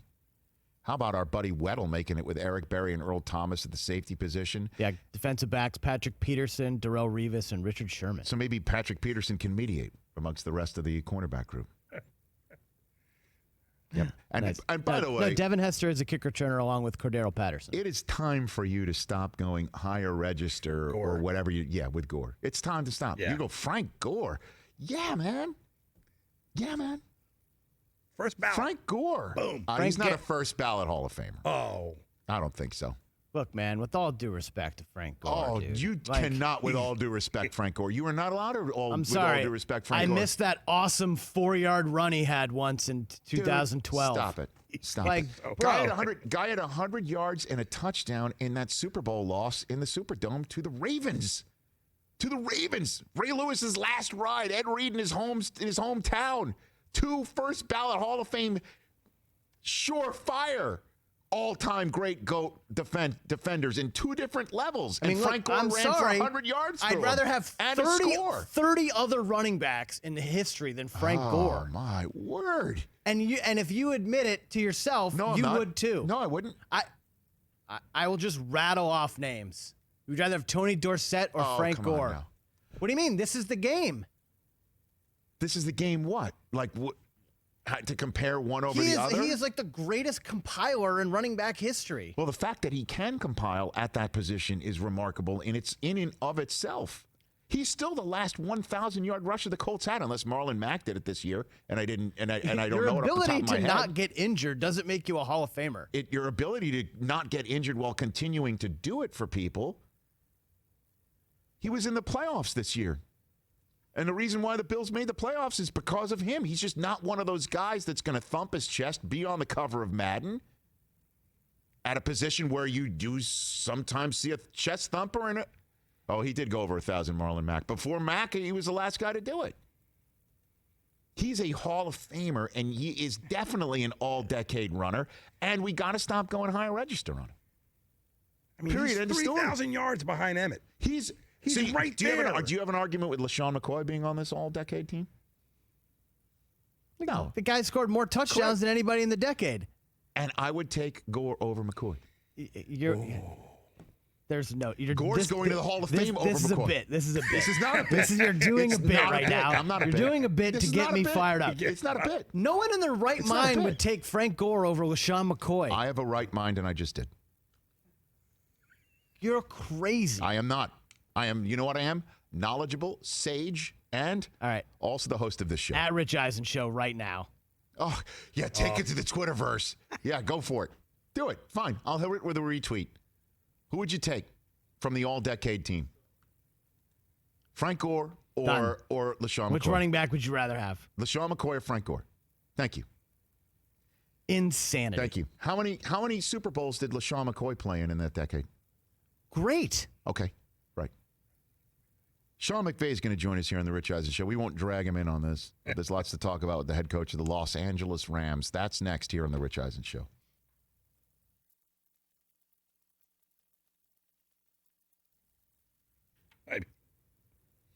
I love how you think it's a bit. It's not a bit. How's that a bit? It's not a bit if you believe it. Exactly. It's not a lie. Exactly. If you believe it. Mm-hmm. All right, can we do this? Can I run down the all-time leading rushers and tell me who you would rather have, Frank Gore? Of course, I would like to have Curtis Martin over Frank Gore. Of course, I would like to have Jerome Bettis over Frank Gore. Of course, I would like to have Marshall Faulk over Frank Gore. But Frank Gore deserves to be in the conversation as being a Hall of Famer because he has the numbers, the longevity, and he also, I know you're waiting for the big moment of his career. The big moment of his career would have been if I'll say it, if there was a holding penalty called on Crabtree in the end zone, as a lot of people thought deserved. Look, man, if ifs and buts for candy and nuts, I know. Man, so that's the way history goes. I understand that. Frank Gore is not a guy that you run to with a microphone after a game. Frank Gore is not a guy, again, who's going to thump his chest and saying, I'm the greatest. Frank Gore is not going to be a guy that, hey, an NFL sponsor says, go get Frank Gore. Frank Gore or Roger Craig? Ooh. In terms, you're sticking with the 49ers, huh?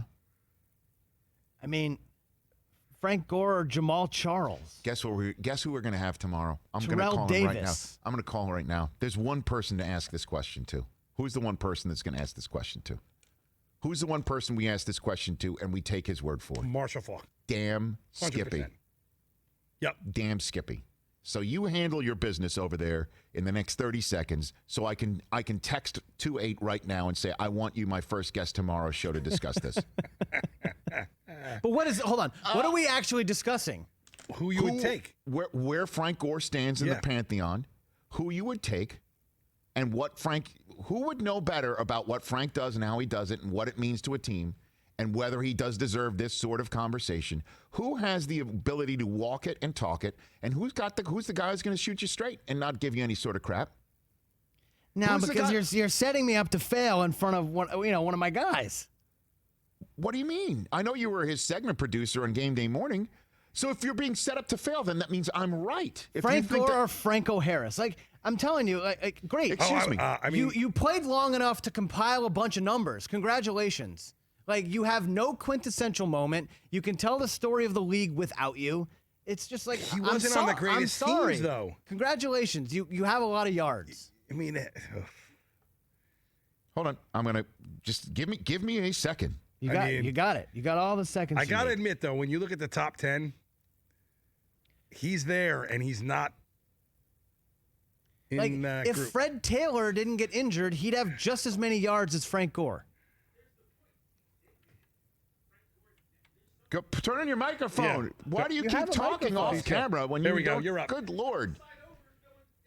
Open your microphone and talk into it. But, I just got to say, staying injury-free at the running back position and having that longevity, there is something to be said about that. No doubt. Yeah. Because these guys have 3-year careers. And, yeah, you might not – you can tell the story of Todd the NFL. Gurley, whose coach is calling in.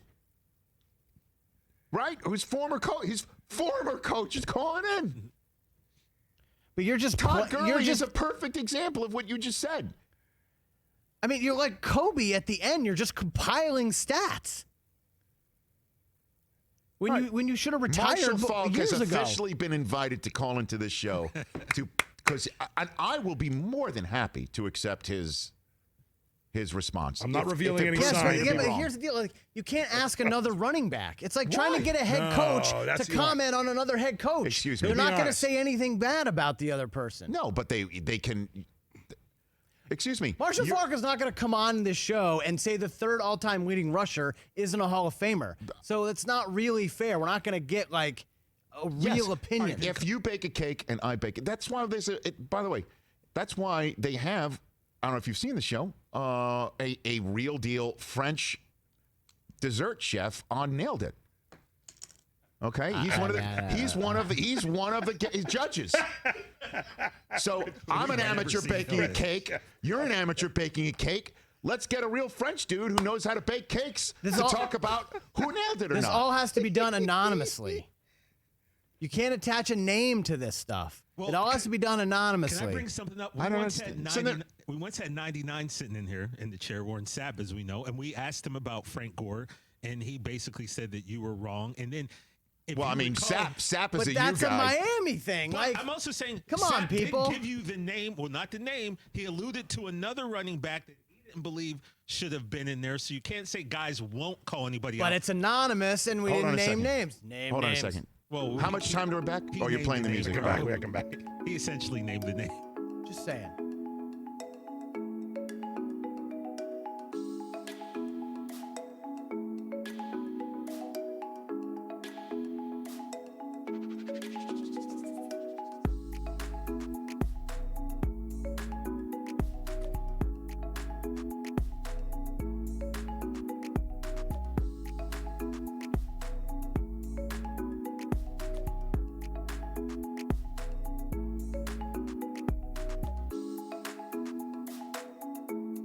Welcome back to the Rich Eisen Show.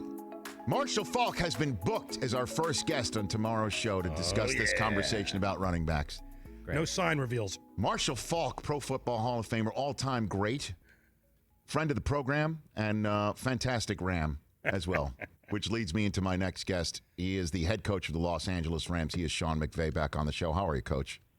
I'm doing great, Rich. You know, Marshall Faulk was a part of the interview process. So when they first hired me, it was myself, Marshall Faulk, Stan Kroenke, and Kevin Demoff out to dinner before I was fortunate enough to get this job. So I'm always a big fan of Marshall, because if he didn't sign off on me, I'd probably be still in Washington, maybe. No kidding. So he was part of the, if you will, Shark Tank that you had to be sitting in front of?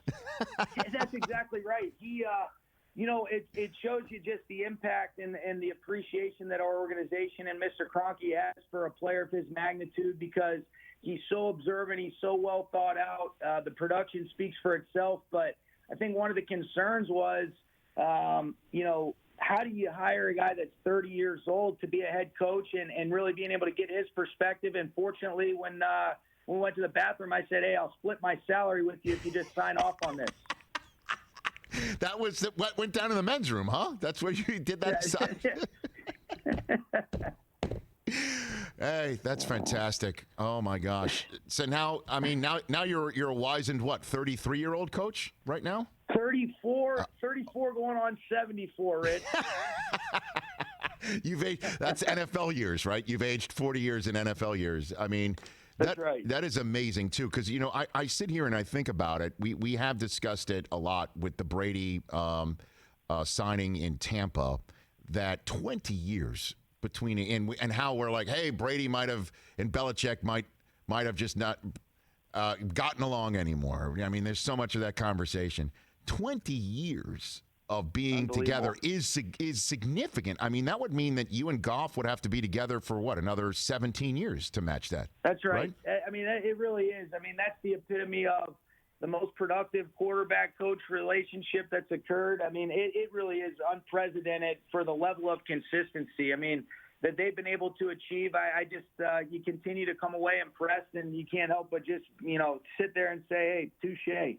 Let's get into some nuts and bolts here. Speaking of unprecedented, of what's going on in the world, Sean McVay of the Los Angeles Rams here on the Rich Eisen Show. So are you working from home? Walk me through what your day is with the draft less than 3 weeks away, Sean. Yeah, so it's been, it certainly is unprecedented. I think really, guys that have been instrumental in being able to allow us to operate as close to the normal as possible has been, our IT director, Jeff Graves, our video coordinator, Dan Demetrison, and his groups.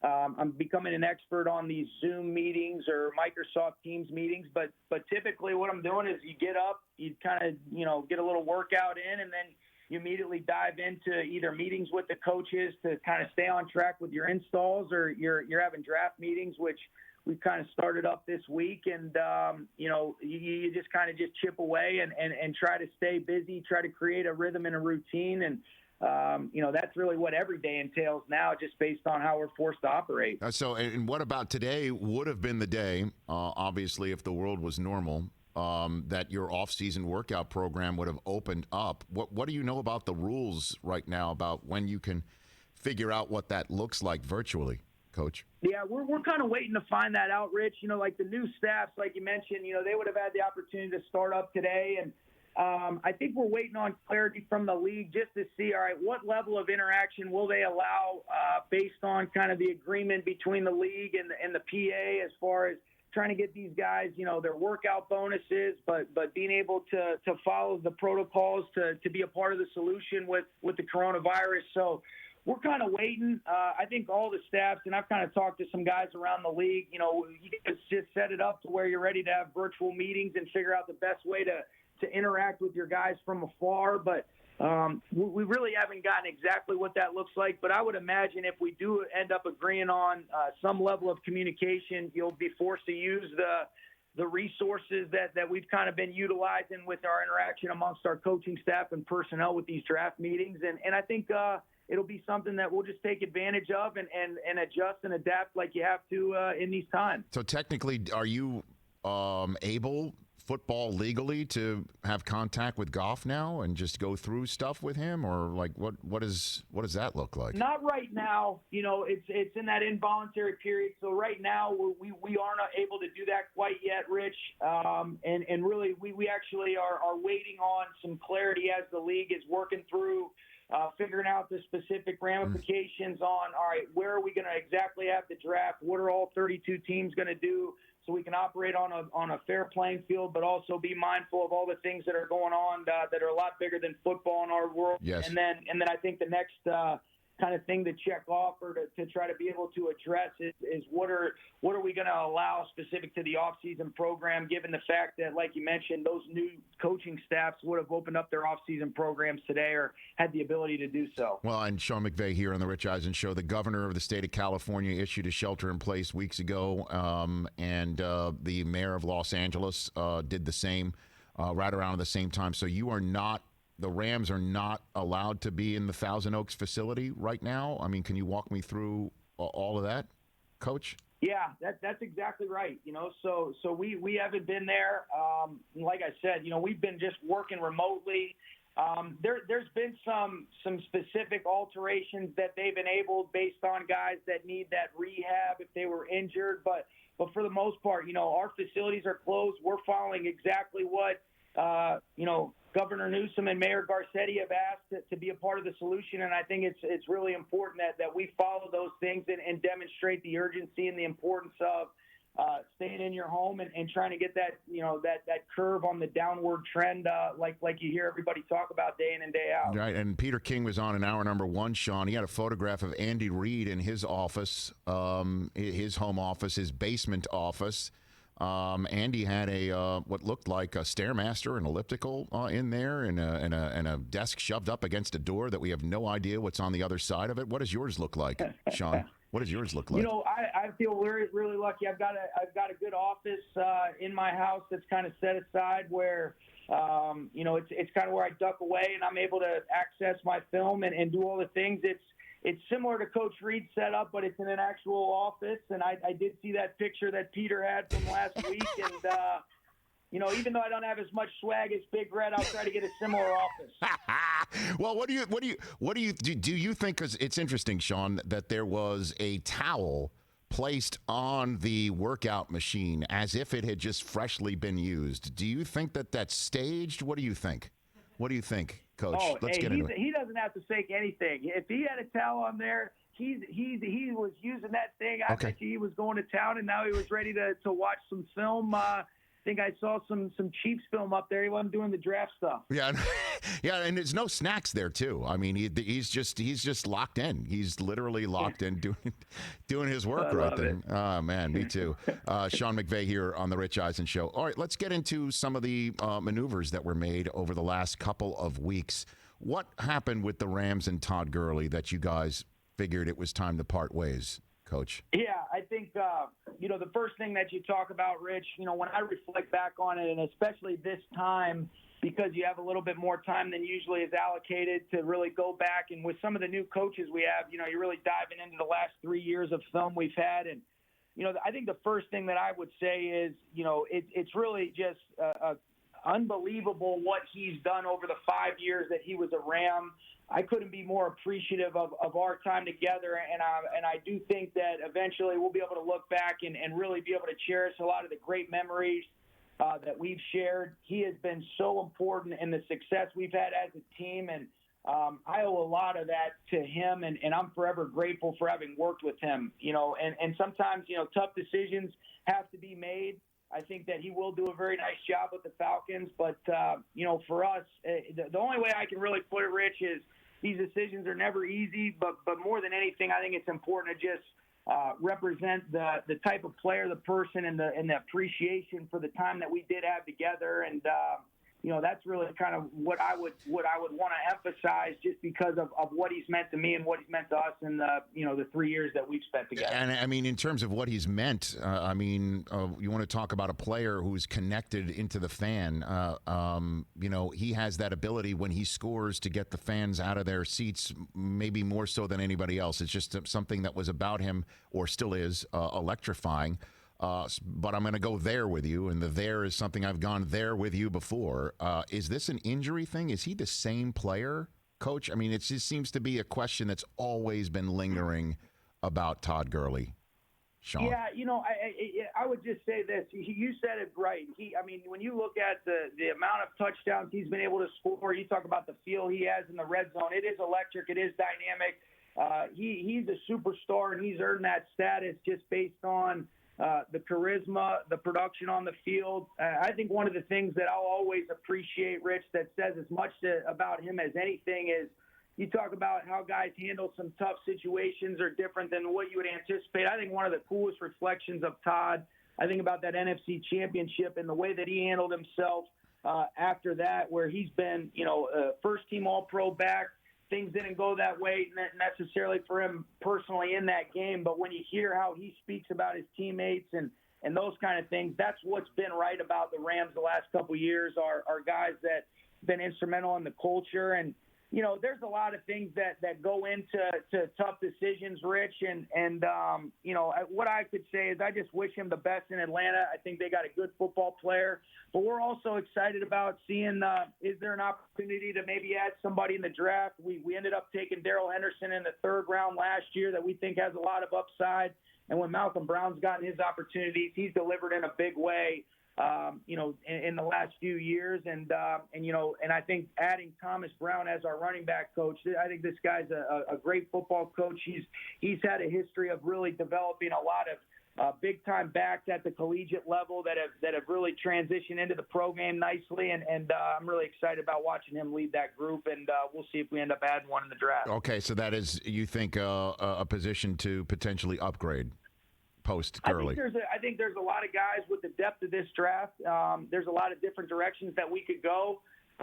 Certainly want to be mindful of the draft capital we have right now, but that is a position that we'll look closely at, and whether we end up pulling the trigger and being able to get one of those guys off the board, I think will remain to be seen just based on how things fall, especially when where we pick and the value that we place on those players with how the draft meetings and all that go. Okay, Sean McVay here on the Rich Eisen Show. Look, you've got your guy in golf, so I'm going to ask you to evaluate some of these quarterbacks. And this is not going to be in any way, shape, or form viewed how you view your guy, because you got your guy. Mm-hmm. But there you go. Your coach, your former assistant, who's now the coach in Cincinnati, might get Burrow. The question is how do you think Burrow fits into an offense that Zach Taylor's running? What do you think? Yeah, I think what makes Zach a good coach, Rich, is he'll adjust and adapt to Joe's skill set if that's the direction they decide to go. Just watching LSU's film, I couldn't have been more impressed with just the poise, the anticipation. I think one of the things that really set, Burrow apart is in a lot of games, they did a great job of spreading people out, and he's recognizing and making quick decisions and giving guys an opportunity to run after the catch. But I was really impressed when you look at the Oklahoma, the Clemson game, even in some of the early parts of the Georgia game in the SEC championship, just his ability to escape, when there is a rush, keeping your eyes down the field, be able to deliver balls, that give guys an opportunity to make plays down the field, recognizing if guys mess up a coverage, when he finds Moss on the touchdown against Oklahoma down the left sideline, guys get out of position, he makes you pay. And I think he's got great wide field vision, and I think the athleticism is something that can sometimes be underrated because of the production he had just operating out of the pocket. But when he did escape, his eyes are down the field, and he's able to be a point guard and distribute the ball. And I thought they did a great job, and you see why they were one of the most prolific offenses in the history of college football. And which other QBs might you have just seen or seen film on, I guess not named Tua and Herbert, because we know those are guys at the top of the draft, that have maybe leapt off and you think this guy has an ability to play in the National Football League? Sean? Yeah, you kind of mentioned it, Rich, because of how good we feel about Jared. I haven't spent, a whole lot of time, really, with the quarterback evaluation other than when you're kind of just watching some of the players and you see some crossover where you might be studying a player and then you see that quarterback just continue to show up, whether you're studying defensive players or whether you're studying a teammate on offense. But certainly when you see what, you mentioned Tua, you mentioned Herbert, but I think Love's a guy that has some upside. He has some skills and traits that certainly excite you. Just the athleticism to be able to throw off some different platforms. The ball jumps off his hand when you just see him in a couple clips here and there, but I don't think I've really done, quite enough due diligence and background work on the quarterback position as a whole. I just happen to have seen a lot of Burrow's stuff because, we've looked at some different players, and then I was interested in just checking out their offense. So then what do you got for me on the deepest position in this draft, do you think, Sean, that from what you've seen? I think everybody's made a point about the receiver position being really deep. I can't think of the amount of really quality players that have some different skill sets that they bring to the table. But I think when it's always helpful for me, Rich, to say, all right, who is this guy a comparison to in the league that's had success? Right. And I think you're seeing a lot of guys at the top of the draft, specific to this wideout class, that could go. I think you'll see a lot of guys go in those first 100 picks at the receiver position that all have a lot of things that excite you, that intrigue you. And I think you're seeing different molds of types of players that can affect and influence the game from that receiver position based on how they've been used and how it translates to the NFL. It's amazing. I just seeing the kids up close and personal at the Combine. I mean, those receivers were just eye-popping. And they're all big. So many of them, not all of them, obviously, but they're physical, they're big, and they can do so much. And it's amazing how we've seen. You just saw in your own division, obviously last year, DK Metcalf coming off of the campus and balling out. It really is amazing, these receivers, Sean, for sure. It really is. Yeah, not to mention DeAndre Hopkins coming into the division as well. So that'll be fun as well. Good use of fun. Before I let you go, Sean, you and I know a lot of the same people. I got some intel on the show that you are binge watching when you are not watching film and preparing for the draft. Do you want to cough it up, or do you want me to say the words? What do you got for me? How do you want to handle this one? Go ahead and tell me. This could go a couple different directions. I'll let you expose me before I double expose myself. Love is Blind. I'm hearing you're watching Love is Blind on Netflix. Is that a true story? You know what? You tell Kevin Demoff that he came in one time to give me the new logo hat, and he caught me at a moment of weakness. I don't want to confirm or deny that you've outed my source, Coach, but that is not the show you are binge watching. You are not binge watching. I saw a couple episodes of that. I must admit, I thought you were going to talk about the Tiger King. Okay, so you are watching. You're locked into the Tiger King. You're locked into that too. I have seen it. It was, it was one of those deals that I'm saying to myself as I'm watching it, I can't believe I'm watching it, and I can't stop, and I just can't believe it. But I'm just watching it, and I'm doing it. So, did you watch all of them? Are you locked into all of them, or? I have. It's so bad. I saw some link that I guess there's an extra episode coming out, and I'll probably embarrassingly tune into that one. No, it's okay. Sean, it's just most of the country's doing it, but it's interesting that Love is Blind, Chris, in case you're wondering. I've heard of this show. I haven't seen it yet. Singles try to find a match and fall in love without ever seeing each other face to face. It's interesting, Coach. That might be the way you draft a player this year, don't you think? That is a good way of putting it, but like anything else, if you've watched the show, Rich, as soon as they actually get revealed to one another, I can immediately see the brain churning whether this was a good decision or not.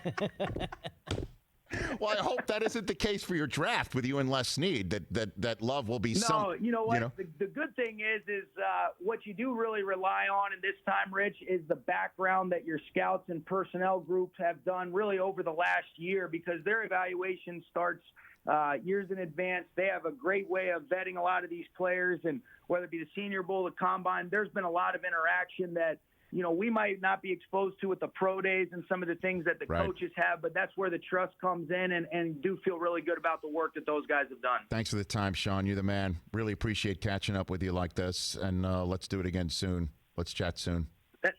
That sounds great. I appreciate you guys having me on. Right back at you. That's Sean McVay, head coach of the Los Angeles Rams. You're on the Rich Eisen Show.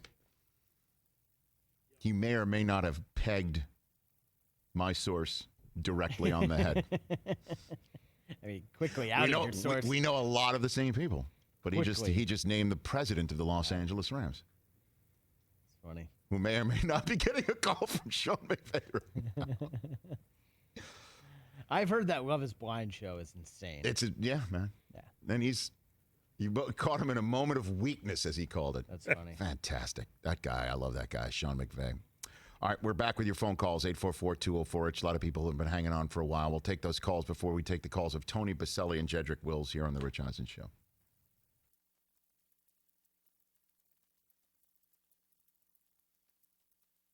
Okay, we're back here. Marshall Faulk booked, sir. Booked. I can't believe you think that this is something that you cannot... No, I understand that I am in the severe minority. It's just personal preference. I would rather have many, many other players throughout history than Frank Gore. With all due respect, of course. He's going to go into the Hall of Fame. You can't have the third leading rusher ever not in the Hall of Fame. But, I'm sorry. I'm not giving you bonus points for compiling. That's just, I understand. Personal preference. Everyone disagrees. I totally get it. No, and I understand that. We're going to agree to disagree on But this I don't understand why you think that one of the greatest of all time, you could make the argument Marshall Faulk deserves to even be on the Mount Rushmore of running backs. Okay? You could make an argument. To think what Marshall could do in today's game is just... I'm sure Marshall thinks about it every day.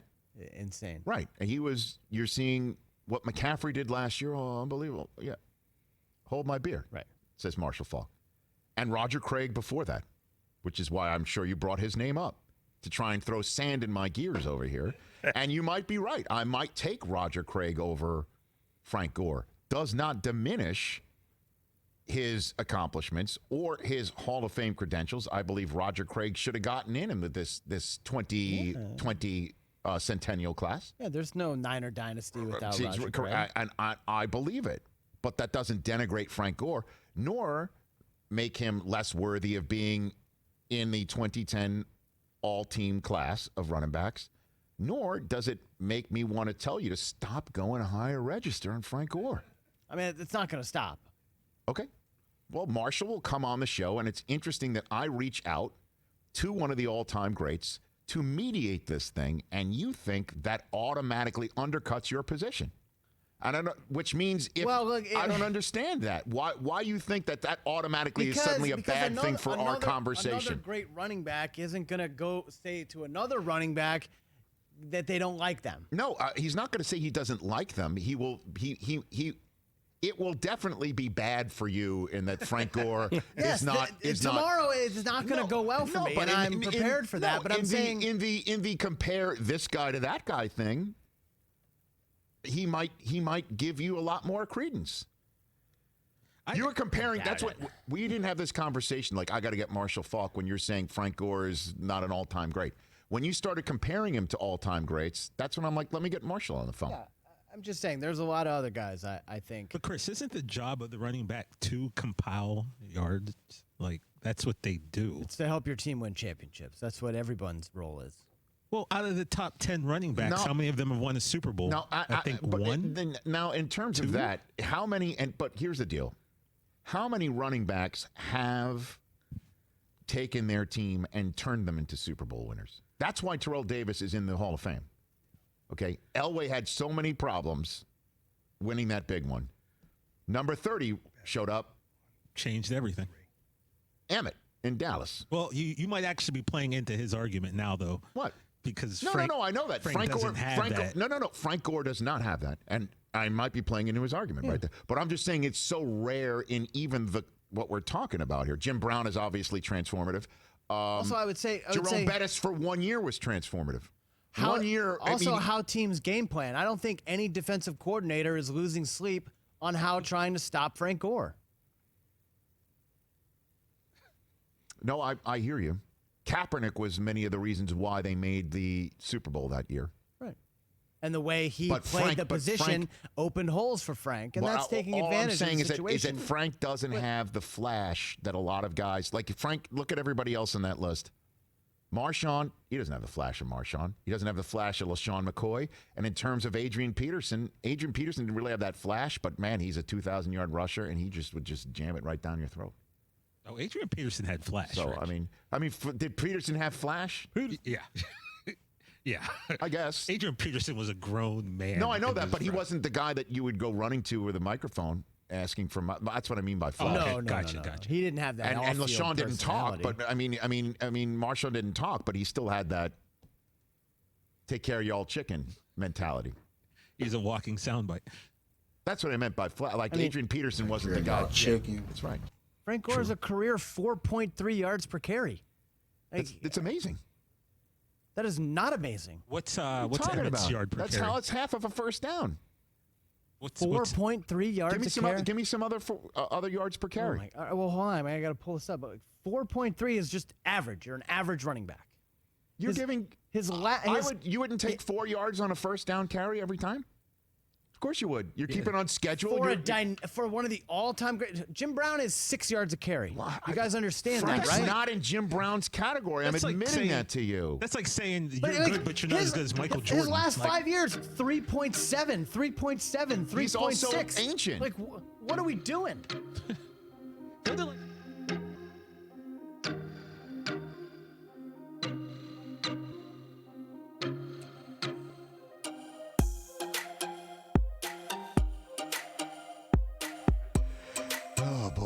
We are having on our YouTube feed conversations. We're having a very heated debate. So good. Frank Gore's yards per carry is 4.3. Look up Emmett's career yards per carry. They're right there. It's the same thing. 4.2, I'm being told. Great. Marshall Faulk's our first guest tomorrow. Look, you have every right to take your stance on Frank Gore is nothing special, and I have every right to say that he's a Hall of Famer. And when Marshall calls in tomorrow, I think he'll agree with me. But in terms of what you're saying, that Frank Gore doesn't belong up there with some of the all-time greats in the top 10, I might agree with you there too. And I'll see where Marshall lands on that.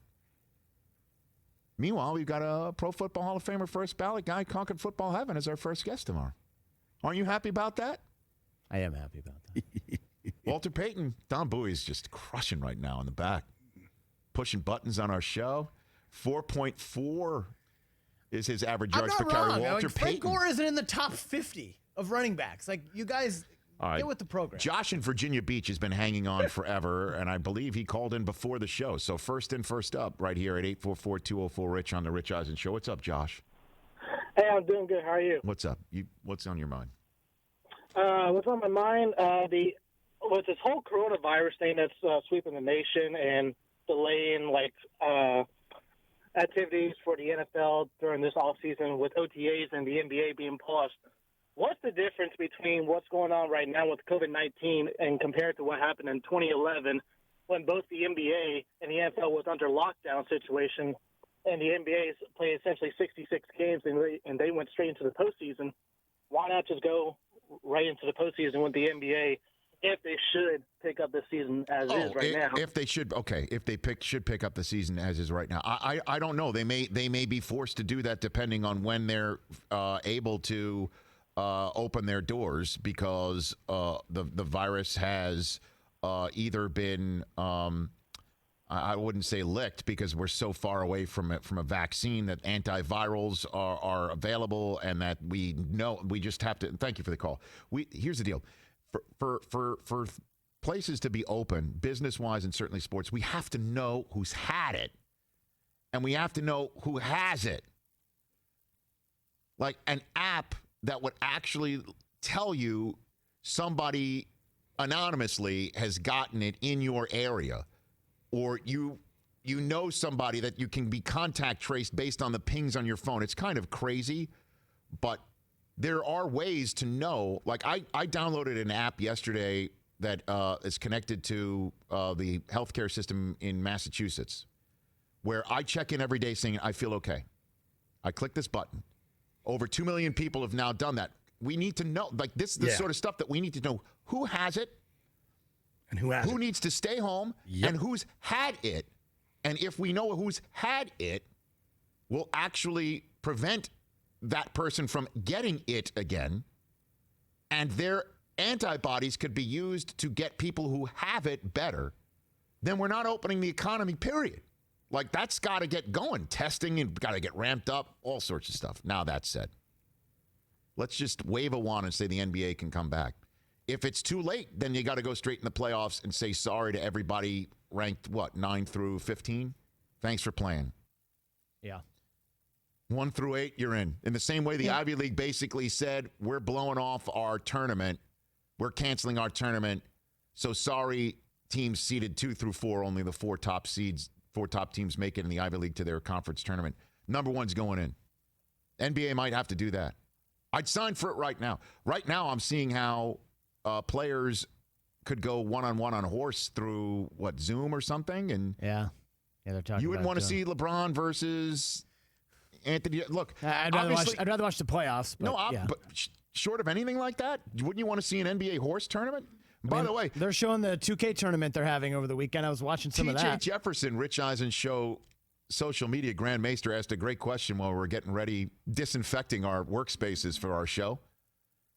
Kawhi's been nowhere. He's on no TikToks. He's not on Instagram Live. I mean, Boardman has shut it down. He went to the island. He's sitting on an island. I mean, perfect. Wouldn't it be great to see Kawhi versus LeBron in some sort of horse contest? And then like a tournament. Like, let's go 1 through 16. Let's get 1 through 32. Like 4 brackets of 32. Let's get 100 some odd players and go for it. I'd sign for it. I'd see it. I'd love it. That'd be great. Let's knock on wood that we can get there. Let's hope so. Sean McVay did not want to answer my question about Todd Gurley's health, did he, Chris Brockman? Well, I think he's moved on from that. Look, just good luck. Go to Atlanta. But in terms of how much he was going to cost and in terms of what they might have thought they could get out of him, the number of times he would just disappear in a game last year and a half was so maddening. And then he would show up. And then all of a sudden he'd have 80 yards rushing, 40 yards receiving, and 2 touchdowns. And people would be like, see? Where's he been? Can we get that guy again? Yeah. And then he would just, third quarter, they wouldn't even get in the game. That will be in the why was Malcolm Butler active? Why didn't Marshawn Lynch get the football Bermuda Triangle of football questions for a long time? Forever. You don't even hear any whispers about it. And once Gurley signs with the Falcons, you know he's past the physical. Right? Which, by the way, the DeAndre Hopkins trade, not official. Nah, none of it's official, really. But they have until the draft. Do you think they'd love a mulligan back? What do you think? But if that trade isn't, if he doesn't get a physical before the draft. Right. Tony Baselli is healthy, thank goodness. His story and Jedrick Wills, both of them together next hour.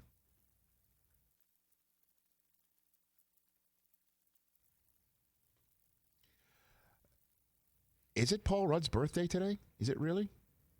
Is that what I've just been told? Don, is it his birthday today? TJ, is it his birthday today? Paul Rudd's birthday today? Wow. Wow, it's been a year since his 50th, huh? 51. Wow. How about Happy that? birthday, Paul. How about that? Do we got a good Paul Rudd memory here? Roll it.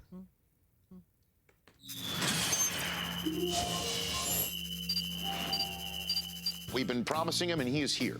Actor Paul Rudd, who is now here in full Kansas City Royals white baseball uniform with the special gold trim. It's his opening day gear. Wow. And a Royals hat. No glove. No glove. Run on the back, 42. And are those shades from the They're from Karl Lagerfeld. Is this Kansas City Royals issued? Did you get because you got the belt, you've got the shoes. Do you have the stirrups? I have stirrups. Okay. I have stirrups. I forgot to pack them. Where did TSA stop you? They said, "Sir, yeah. You can't go with the royal blue stirrups." Not allowed to take toothpaste. If you'd only put it in the plastic bag. Bottled water and stirrups. Come on, tell everybody who sent you this. Tell everybody. Go ahead. Yeah. And say. Yeah, go ahead. The jersey? Yeah. My mom. Your mom sent it to you. My mom sent it to me for my birthday. Birthday. Come on, man. Thanks, Mom. Isn't that great? Yeah. Walking around. Just walk around the studio space. Explore the studio space. There's Paul Rudd right behind me with the sunglasses. Just freak people out. Can we raise the blinds here? So there's Paul. Paul just going back there. Just walk into the cafeteria like that and see what happens. There he is, just staring at people as they're going about their business on the campus here at AT&T in his full-on white Kansas City Royals jersey. Does this affect the flair? Yeah, there's a flair situation, but there you go. People are looking right in there and saying, wow, what is Paul Rudd doing just chilling out there? There you go. Get down there, Paul. Right here on the Rich Eisen Show.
Let's go back into time.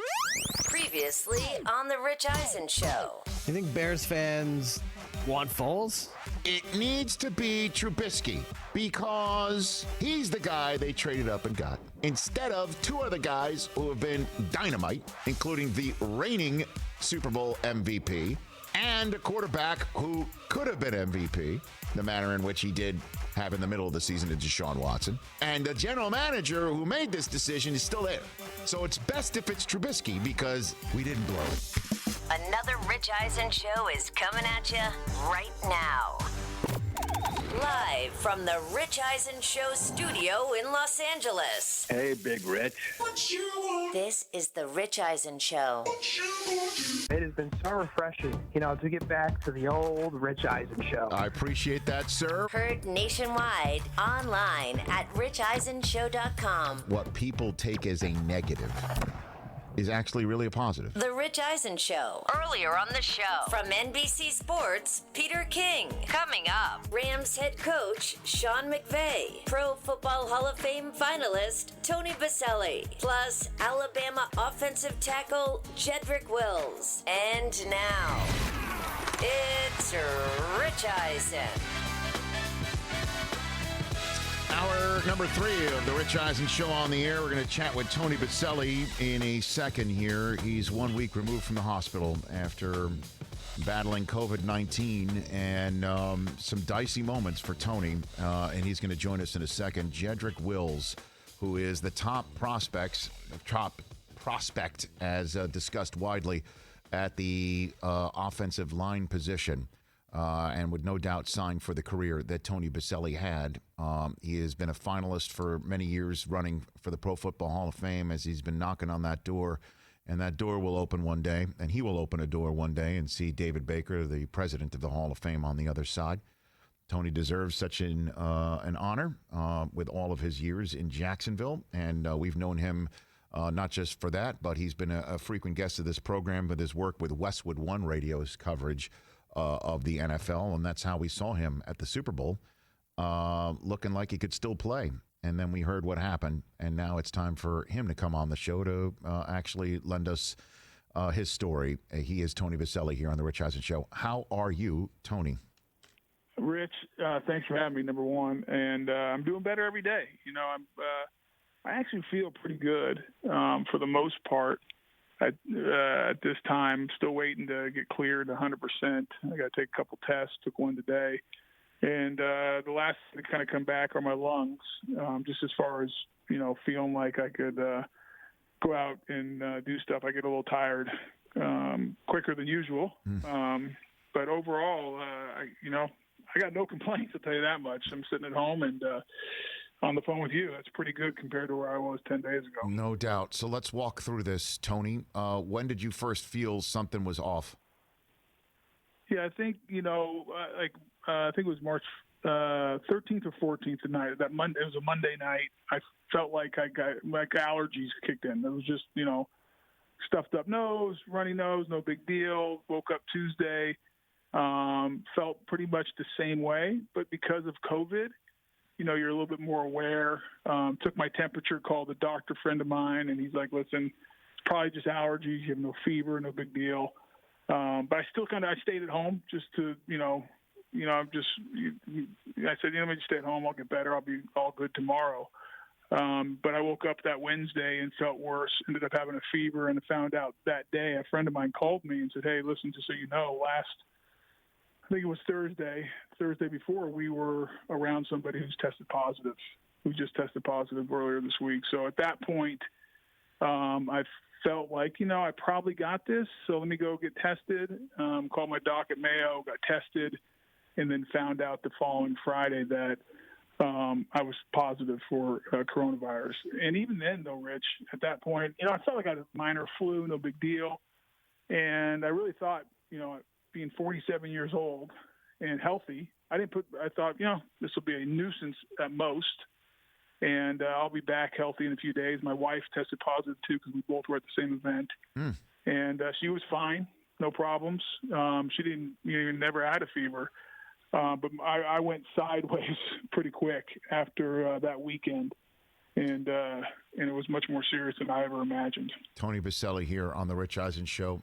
What do you mean by sideways, if you don't mind us prying? Because, again, I think your story certainly is you're 47, you're healthy, and you go sideways. What does that mean, sideways, Tony? I got through the weekend, and I thought I was starting to get on the other side and feeling better. And that Monday, I had a pretty good day. I'm like, all right, I'm almost done with this thing. And I woke up the following Tuesday morning, and I was as sick as a dog. And I could really start feeling I was wheezing. Felt like my lungs were going, it was harder to breathe. I wouldn't say I was gasping for air or anything, but I could barely get up. I just laid around all day. Nothing I did would kill the fever. No Tylenol would knock it out, so I had a constant fever. And said, you know what, let me just go to bed Tuesday night. Hopefully I'll get better. And I woke up Wednesday after not sleeping barely at all. And now I was really, I'd try to, I'd be coughing. It was hard to catch my breath. And I started talking to my wife about it. She's like, well, let's call your doctor. Let's call the doc. And I called him and told him what I was going through. He says, you need to get to the ER immediately. And that was Wednesday, a week, so last Wednesday, 10 days ago, I guess it would be 11 days ago. And so I went to the ER. My daughter dropped me off. And I thought, Rich, I was going in there to get some fluids and some meds and that I would be back out. And they go in and they take x-rays of my chest, and the pulmonologist walked in and said, you're not going anywhere. You're going to the ICU. And my initial response was like, ICU? I'm like, I don't want to go to the ICU. And he said, you don't have a choice. You're going, and you need to be watched closely. You need to get on oxygen because your oxygen levels aren't very good right now. And so that started the process of going to the ICU, getting on a bunch of, the drugs, the anti-malaria drugs and antibiotics and all the different stuff I think everyone's heard about. And I was in the hospital 5 days, and thankfully it went the right direction. But, you go in, you find out you're going to the ICU, and these doctors and medical workers are amazing people. And they're in their full personal protective equipment, like almost hazmat suits and everything else. And they look at you and they say, hey, we're going to do everything we can, and we're going to give you all the drugs we can that we think will work. But we don't know where this thing's going to go. And at that moment, you're sitting there going, what do you mean you don't know which direction this is going to go? I'm 47 years old and healthy. This is only supposed to go one direction, and that's me at home right now. And so there's some scary moments sitting there in the ICU. Tony Baselli here on the Rich Eisen Show. So did at any point you think, I'm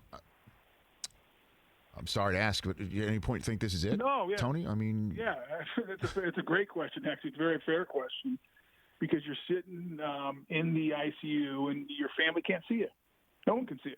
The only people who come in are the nurses and the doctors in their full outfits.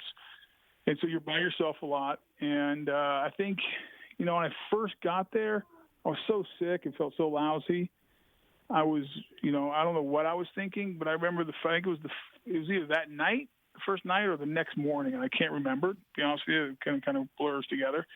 But I think it was the next morning, and the doctor came in, and my oxygen was still not great, and he says we're going to bump you up even more oxygen, and basically said that if this doesn't work, we're going to have to go to the next level. And I don't really remember what that meant, but I remember him saying something about a machine, and I don't know if it was a ventilator or what, but it was something more than I was doing already in the ICU because the oxygen levels weren't coming up. And I remember at that moment, I thought, my goodness, I do not want to die in here. And that's where my mind was going, and you're wrestling with your thoughts of this can't be it. And I think that for me is really where my faith came into play of really, praying and asking God to help me in this situation, not understanding why I'm there, and knowing that I had a bunch of people praying for me and family and friends. And so you try to comfort yourself and really control your thoughts because you don't want to go down that path. And it's hard because those thoughts come in I don't want to die by myself in the ICU. And, there's other people in this COVID ward or area where you are that are not making it. And that's where, it gets difficult. And you just try to control your thoughts and pray it a lot. And I'll tell you what, you get really thankful for these amazing people that have the courage and the strength to come help you. Just when amazing. They know they're risking their exposure to this virus. Just amazing. And in terms of, the science of it, what drugs you did take, what your blood type is, or, obviously the power of prayer is significant. And all of us here at this show hearing about it, we were part of all that. I mean, I heard about this and I just absolutely freaked. But in terms of the science of it, what do you think helped you turn the corner from what you're told medically by your doctors or something? Yeah, it's a great question. I don't know. I got to believe these drugs helped. And I mean, I was at the Mayo Clinic. It's where my doctor is. I mean, the pulmonologist I was working with, these are amazing people and they're brilliant. And the science is, they're really, really smart. And I think, this was, almost 2 weeks ago, more at the beginning stages. And they were, they had some success with these malaria drugs and antibiotics, but they were honest. Like, we're going to wait and see. But I was on it, and 3 days later, I started feeling better, and there was a noticeable difference. And obviously, like you said, prayer and all that is important. But I think God uses doctors to help us get better, and I definitely think He used the doctors there and their intelligence and the science and all the things that they have at their disposal to help me get better. So I have to believe it helped because 3 days later I felt better, and I give a ton of thanks to those medical workers because they were amazing. And what are you being told by your doctors about maybe you having antibodies in your blood that you could donate or something like that? What are you told about what have you been told medically about your blood and your antibodies in terms of fighting this in the future? Are they telling you you're immune? What are they telling you about all of that, Tony? Yeah, great question. They said I'm immune. Once I get through this, I'll be immune. They don't know how long because it's a new disease, and each virus has different characteristics of how long you can stay immune from it. They know I'll be immune for a certain period of time. And as soon as I get the all clear, I have to take 2 tests.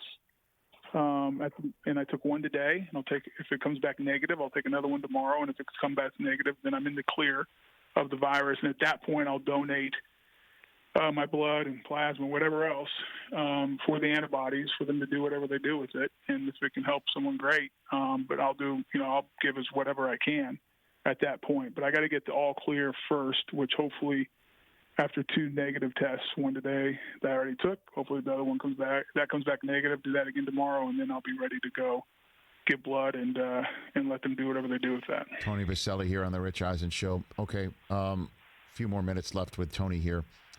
Okay, so I want to go back to the beginning of this conversation where you said you got a call from somebody when you started feeling some symptoms. Or feeling something that was a little off, that you weren't feeling completely healthy. You got a call from somebody saying, hey, we were exposed to somebody, or we were at an event where somebody has since tested positive for COVID-19 a few days before. You get that call a few days later saying, hey, last Thursday do you recall anybody coughing on you? I mean, where can you give us what this event was to potentially let people know how easy it is to get this thing?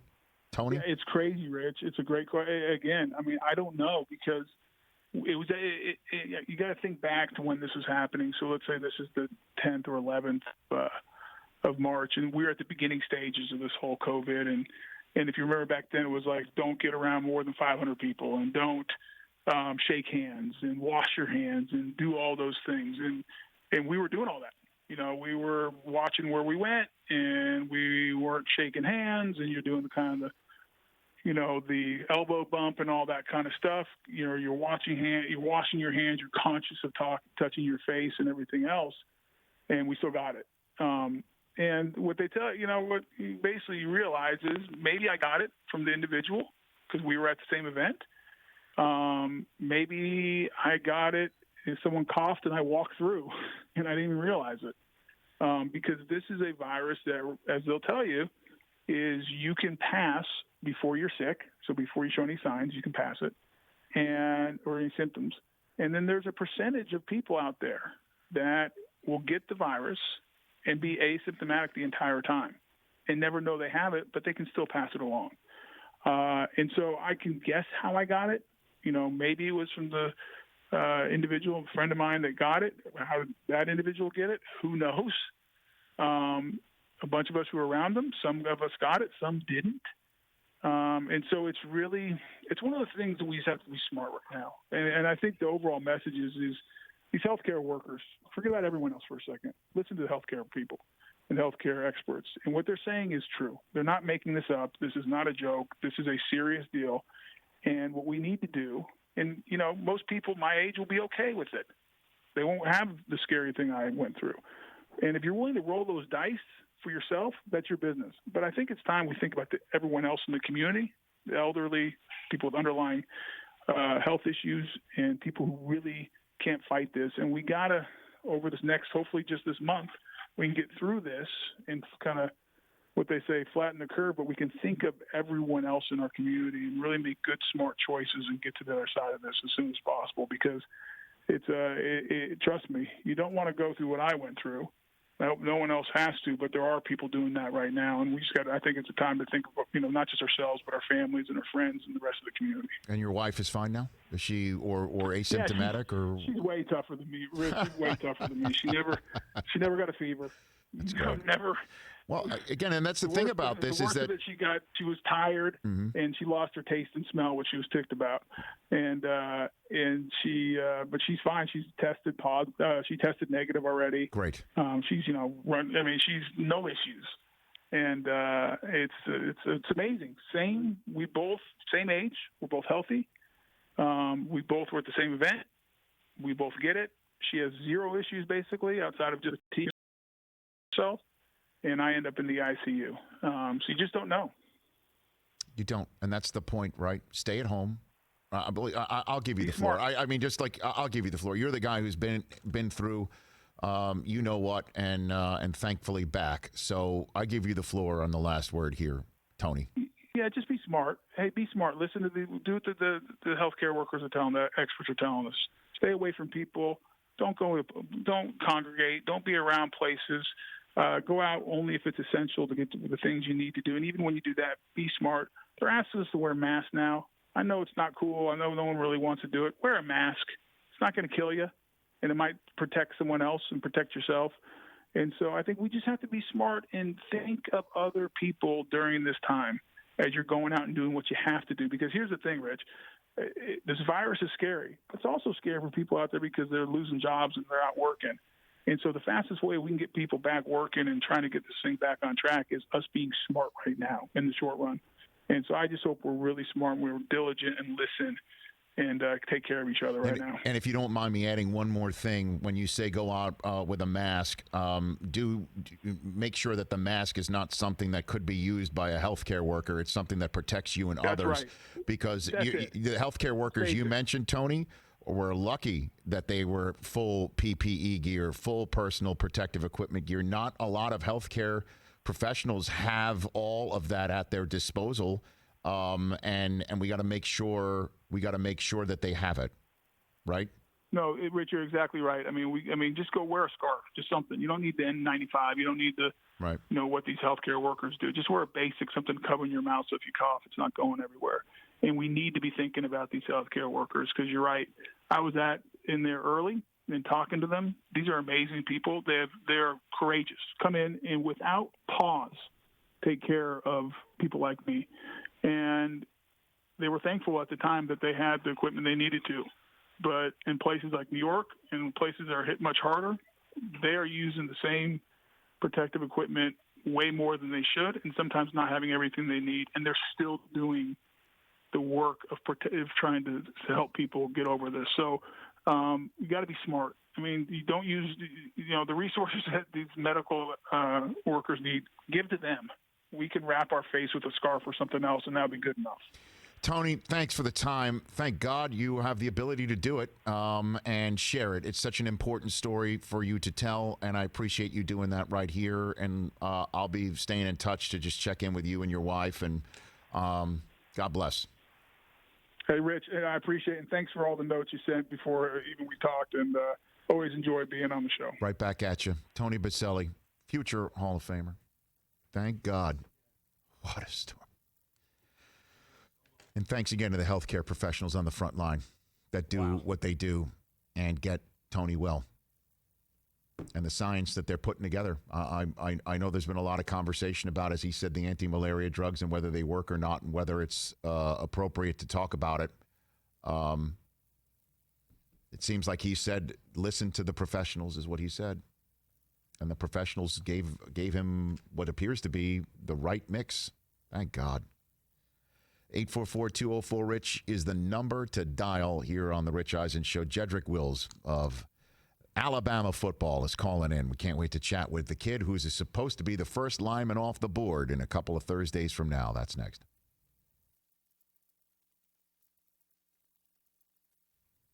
Okay, and I hope Jedrick understands why we're late. I mean, that was quite a story. My goodness. Give you a whole sense of how 47 years old.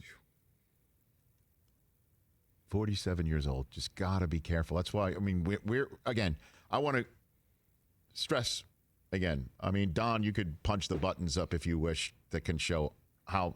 I don't think there's a camera that shows how. Yeah, I've got nobody here. Oh, how far you and I are? Right. There used to be a camera that showed how far we are. We're at least 25 feet. Right, 25 feet. Yeah. The closest are the two of you guys right there, and we're still we're about 8 feet away, right? And we're all, and then there's 1, 2, 3, 4, 5, 6, 7 of us here. Yep. TJ, wave over there, TJ, right there. Yeah, there's TJ in the corner. TJ's 30 feet away. You know, so, and again, we got Adam in the back and Cisco over there, and and we come in, we wipe down. I mean, that's part of our pre-show routine right now. Sure. So is. we're doing we are here. I mean, we're here, and we hear from a lot of you that you're watching and you're taking it in, and there's a lot of people in our industry who are watching. And again, I'm excited to tell you later on, maybe in short order, some more stuff about how you're going to be able to watch a show and take it in. And as long as we're healthy,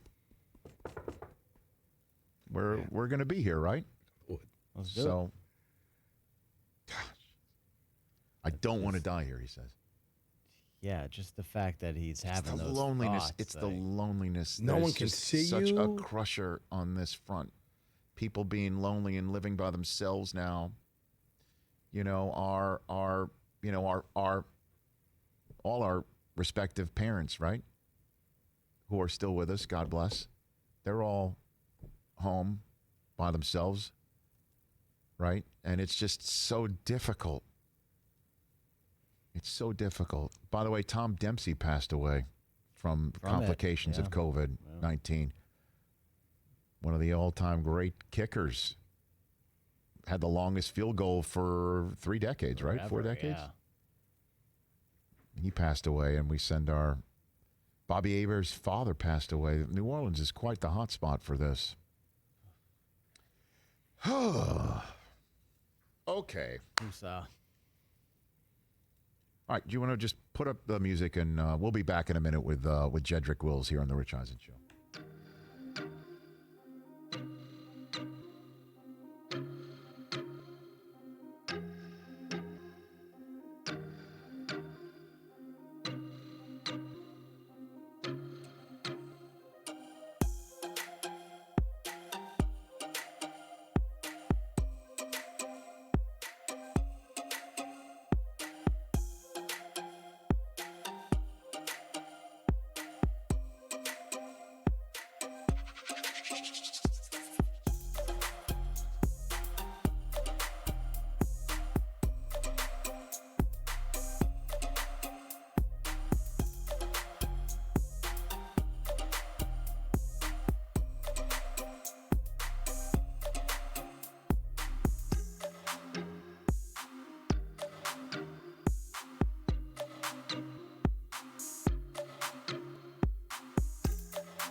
Welcome back to the Rich Eisen Show. What a chat with Tony Baselli right there.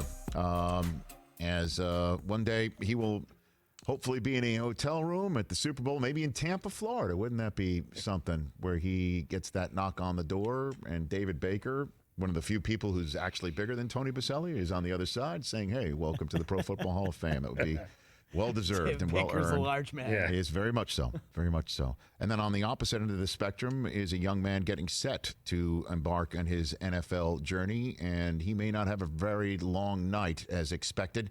When the NFL draft goes down on April 23rd, he is, based on all the evaluators, the top prospect at the offensive line protector position. He is Jedrick Wills of Alabama. How are you, Jedrick? I'm good. I appreciate y'all having me on the show. No, a pleasure. I appreciate it. I know you were supposed to be on last week, but an NFL team said that your presence was requested, and normally that would piss me off, but I understand. I totally understand. Correct, and my apologies for that. Oh, stop. With one of the NFL teams. Come on now. You're trying to get a job here, and somebody's knocking on the door, and it's a potential employer. Of course you're going to go speak to them. How many of these conversations have you had at this point? There's been a lot. I don't know how many to count on hand, but there's definitely been a lot, and most of them been like the top of the draft. So it's been a fun process so far. So what do they want to know from you? Really just all the above. Background checks, questions about left tackle, which usually come pretty often. Whole bunch of film study, playbook recall. About an hour or so FaceTime and Zoom interviews. Okay. And have any head coaches been on this, or just position coaches? A little bit of both. I think more head coaches to come in the future, along with a couple GMs. Okay. So you say top of the draft. Are you saying everybody 1 through 5?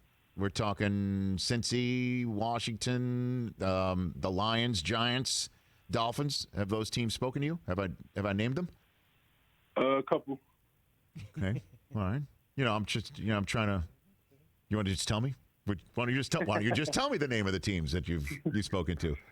No, I'm trying to keep it confidential, but you hit a few on the head. Okay, very good. So what do these teams get if they're going to call your name, Jedrick Wills? What are they going to get? I think they're getting the best offensive tackle in the draft. I'm going to bring competitive attitude and a leadership aspect to the table day in and day out. They're going to get a hard worker, and like I said, a competitor. Somebody with a good football IQ and with the aggressive intangibles to go with it.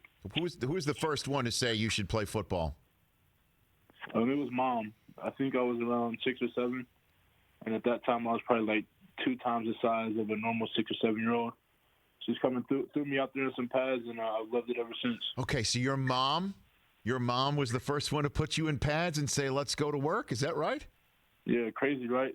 Mom threw me out there in the most dangerous sport in the world. But she saw something in you. What was she feeding you that you were 2 times the size of a 6-year-old? I don't recall too much, but if I'd had to guess, it'd probably be anything I wanted at the time. Well, I'm telling you, 5'0", 540, and then your vert, your broad was quite something else. I mean, all of it, soup to nuts. Who was the best that you played against at Alabama? Somebody that might be in the draft, somebody that might be coming down. Who was the one that was your biggest challenge at the collegiate level, Jedrick? Right. Well, day in and day out in practice, I had to go against Raekwon Davis, who had arms longer than mine, which I rarely see playing the SEC. He's a freakish athlete. Then I went against Anthony Jennings and Terrell Lewis on the edge. So that was day in and day out competition. Those guys were in the draft as well. Really good players, really good competitors. But overall, throughout the season, I saw a lot of different talent being in the SEC. Derek Brown was a really good player from Auburn. Interior D lineman, gave us some problems. It was somebody that we had to recognize who was on the field at all times. And then I saw Javon Kinlaw, who played at South Carolina, another really good player. He's dominant within his box. Clavon Chason, who's an edge rusher from LSU. And then the one who probably made me pay attention the most was probably Josh Uche from Michigan, who I mentioned in one of my interviews at the Combine as well. Oh, is that right? Was he the smartest guy that you played against, Jedrick? I would say so. He had a counter move for just about everything that we threw at him. Me and him had a really good matchup in the game, but it was more just like watching him on film throughout the season because we played them in Game 13. So we got to go back and watch all 12 of their games, and the stuff that he put on tape was pretty eye-opening. Okay, very good. Pound the table for a Michigan Wolverine. I went to Michigan, Jedrick. That's why I followed up with see if he was the smartest one you played against. I see. They were in one of my top schools when I was coming out of high school. I really enjoyed Michigan. Okay, yeah, no, until you actually had to play him in a bowl game, then maybe that's where you really enjoyed it. Right. Yeah, you ruined that was the way my New Year's Day wasn't very happy because of all that. But let's talk a little bit. Let's talk a little bit about the guys that you protected in your career. When did you realize Tua might be special, Jedrick? If you're going to be honest, I knew Tua was special since actually high school. Coming out of high school, we were in the same class, 2017 class for Alabama. And I was actually, the first time I saw Tua in person was at the opening. It was our senior year of high school, and we were out to Eugene, Oregon for the opening Spark Combine. And at the time, I don't recall if he was the top quarterback in the class. I know he was maybe the number one dual threat, but he wasn't the very top of the charts. And they had the 7-on-7 tournament going on then. And he was lighting everybody up. It was actually pretty fascinating to watch him being a left-handed quarterback. There wasn't too many of those, and so on and so forth. But his talent level has always been there. Everybody didn't really notice it until he came in 2017 and won us a national championship versus Georgia. But practicing day in and day out with him when I was a freshman, and then leading up until then, he's always been there with the talent and everything that he has to bring to the table. Well, I mean, and you've just brought something up that's very interesting, a left-handed quarterback. I mean, and we were all marveling about how Tua came in at halftime of that national championship game and what he did.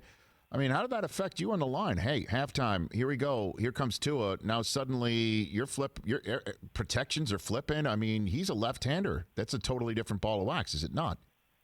It is, most definitely. And being on the right side and him being actually the blindside quarterback is something that you have to take into account. But it's nothing that I pay too much attention to and get wrapped up in, because I feel like no matter what side of the line you're playing on, you have to protect no matter what. Right. There will be differences in slides and man protections and people who are manned up on the backside and people who are sliding away and things like that. So that's where that awareness aspect comes into. But I feel like at the end of the day, you just have the ball no matter what. And with him being a left-handed quarterback, it's just special for him. And obviously, again, Jedrick Wills here on the Rich Eisen Show, you just gave voice to an offensive lineman's mantra, which is the quarterback, no matter who it is, I'm protecting that guy, and I'm going to go into the figurative foxhole with that guy and have that mentality. And then, so Jalen Hurts was that guy until we all saw what happened with Tua. Give me a front row seat as to how he handled his business and what that means for his next level. I chatted with him last week. I think nothing but the highest regard of him. What was it like for you to be right in the middle of all that, Jedrick? We're speaking on Jalen, correct? Yes, sir. Jalen was a leader since day one. Like you said, when I got there, and he was the main guy. I feel like he was always the guy. Even after Tua went in and did what he did and then ended up taking the starting job, Jalen was still a leader. He was still there day in and day out working and improving his game. Just trying to be a better quarterback. He never once changed his personality or changed the way that he came to practice or game day. He was always there, just being that leader that he always has been. Yeah, I just thought so highly of how he handled his business and how successful he was at Oklahoma and what that means for his next level, Jedrick, right? I mean, correct. What was it? So, all right, let me just ask you, say that again? No, I was going to say I agree with you, correct. I feel like that situation did nothing but make him a better player. And as you can see, like you mentioned, he went to Oklahoma and handled business. Fell short of, I'm sure, what was his goal is to be a national championship, right? Which I thought he was capable of. He's a national championship quarterback, leading Alabama to 2 of them. But it'll do nothing but make him better, and I feel like he's improved his game a whole lot. He's been grinding day in and day out to, like you said, when he gets to the next level, to have that chip on his shoulder and come in and show that he will be an NFL quarterback. Hey, man, he ran one from 30 yards in against Clemson's defense to put Alabama up with 2 minutes to go in that game. I mean, we'd be talking about that for years had the result been differently. And that's, I guess, again, I'm looking forward to seeing everybody's career, how it all works out with you and everyone else. In the few minutes I have left with you, I've been asking all the Alabama prospects the same question of what's the angriest they've ever seen Nick Saban, or they made him the angriest they've ever made him. Tua said it was taking that sack in the national championship game and then kind of saying after the game when Saban brought it up, kind of giving him a "How do you like me now?" with that throw. That was one. Jerry Jeudy last week said it was somebody, I guess, on the staff gave him the wrong size hat during straw hat during a training camp workout. That sounds about right. Okay, sounds about right. So what would your answer be to that question, Jedrick? I would say I probably have two. So like you just mentioned with the straw hat, there was one day in fall camp, I believe it was last year. We had came out for training camp. It was like 110 degrees. Coach Saban's out there doing what he does, following everybody around and screaming and yelling to get us going. But I think I remember them. He had some old tennis shoes that he wore. He's had them for probably a couple of years. Very broke in, and they had actually threw away his old ones and got him the same pair, but they were a new pair. And when I tell you that he did not like that one bit, it was like a volcano erupted on the field. No kidding. So are they like his magic shoes, or is he superstitious about the shoes? Or I don't know if he's superstitious, if they're magic, or if they just fit well. But that is not a person's shoes that I want to mess with. Yeah, I mean, you'd think you'd have to okay it, like, hey, we're thinking of switching your shoes before you do that, right? I mean, right. I can understand that, but it was nothing. You never blew a protection or anything like that. No offense to ask, but yes, no. So that'd be my second story. I remember we were playing Oklahoma last year in the bowl game, and there was a play. I think it was in the third quarter. We were up by probably like 2 or 3 touchdowns at this point, dominating the game, and so we're like a third and short situation. Damian Harris, who was the running back at the time, he had got a false start one play. Came back the next play, I had got a false start. I remember this. Then he came back the third play. At this point, it's probably like 3rd and 27. And then they gave me an illegal formation and said that my helmet was behind the center. So it was 3 penalties back to back to back, and I had got 2 of them. And the headset ended up in shambles. In shambles headset, huh? So correct. He slammed it on the ground. I'm not sure if he jumped on it or kicked it, but there was like 7 different pieces. So what are you thinking when you're seeing that from the field? I just kind of peeped that out of my left eye and just went back to facing straight ahead, looking down the field, waiting for the next play to come in. Just try to kind of ignore it because I knew that as soon as I came off the field, I was going to get it. And you did. But I think we ended up scoring on that drive. So I think everything ended up being okay. Oh, okay. Very good. Very good. All right. And then last one for you. You're getting asked a lot of questions, I'm sure, about things from your life or maybe social media and what this means or that means. So here's mine. Your photograph for your Twitter avatar, Jedrick, is a fascinating photograph. It looks like you're in mid sort of, what is that, noodle eating? It's your mouth is full. What is this photograph? Tell me the history of this. I was in mid eating eating fettuccine Alfredo. I was actually at the draft when that picture was taken. It was a day after we had finished informal interviews, and I had ran over to my draft suite. Okay. To get some stretching and recovery, a little on-field 40 workout, things like that. So you're talking the combine? You're talking about the combine, or? Correct. Okay. The combine, yes, sir. Okay, so this is taken in Indianapolis. It looks like okay. So. And I had about 10 minutes, I think, to eat, to get my carbs in, get some fruit in, get hydrated, and then head back over before we had more meetings. Had to drink pickle juice and everything. So I just kind of shoved everything into my mouth. Yep. Everybody thought it was hilarious, and I turned around and I had the camera on me. Yeah, why not? I just posed, got the picture. I just thought it was pretty cool, so that's why I threw it in my AVI. So this is representative of what about you, Jedrick? What window does this give me about who you are? I like to eat. Okay. I like to eat. Okay, you like to eat, have fun, and just go for it, essentially. Correct. Okay. Yes, sir. All right, all at once, all you can eat. Jedrick Wills. A personality pick. I'll put it that way. Well, I look forward to seeing where you go. A lot of folks from New York City would love to see you protect Daniel Jones. Jedrick, you hearing the same thing?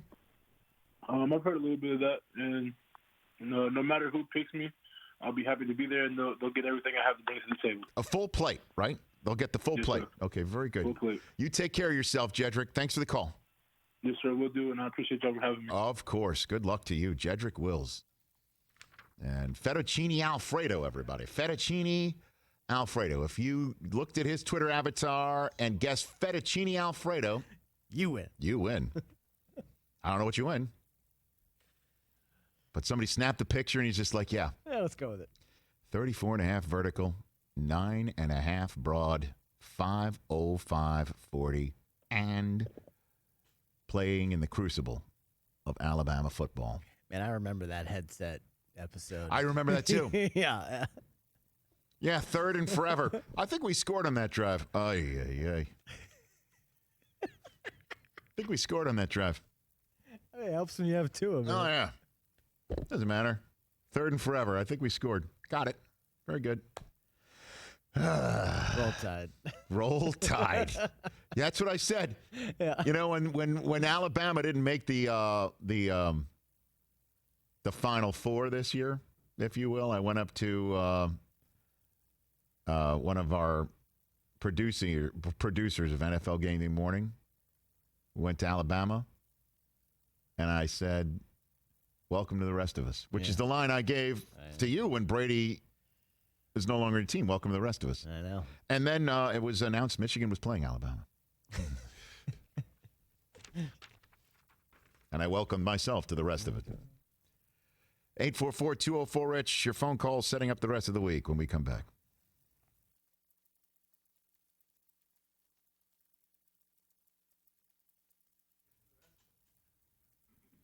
Okay. Looks like the announcement's been made here. Goodell says league will officially have a virtual draft with team personnel in their separate homes. Yeah, everyone's in their separate house. No gathering at one person's locale. Everybody's by themselves, huh? Yep. And Tom Brady has spoken. Tom Brady has spoken, right? On the Players Tribune. I should read this here. Yeah. There you go. Everybody's at home. Well, we know club personnel separately located in their homes. So we're gonna is it gonna be like home gate where somebody sneaks in two people in the same house, like right? Home gate. Yeah, how are they gonna know? They won't. You're not gonna know. I guess IP addresses. Like everybody has to be assigned their own IP address. They're gonna check on to see everybody's got their own computer. Like they're gonna check to make sure Les is on his computer and Sean McVay's on his computer. Why you would choose the Rams out of the blue. I'm just saying because we just talked to Sean McVay. If they had my app, they could just track them. Your app. Just want to let you know. So wait, you mean the app that you pitched Mr. Wonderful? Would have worked well right now, people. Get out of here. I'm not going to lie. That thing would be working right now really well. Or you just FaceTime your mother. You have to call them. No Zooms, Did no you like nothing. how I used that? Why don't you just tell me the name of the movie you'd like to see? Hello, and welcome to Movie Phone. By the way, roll it, Don Bowie. Roll it.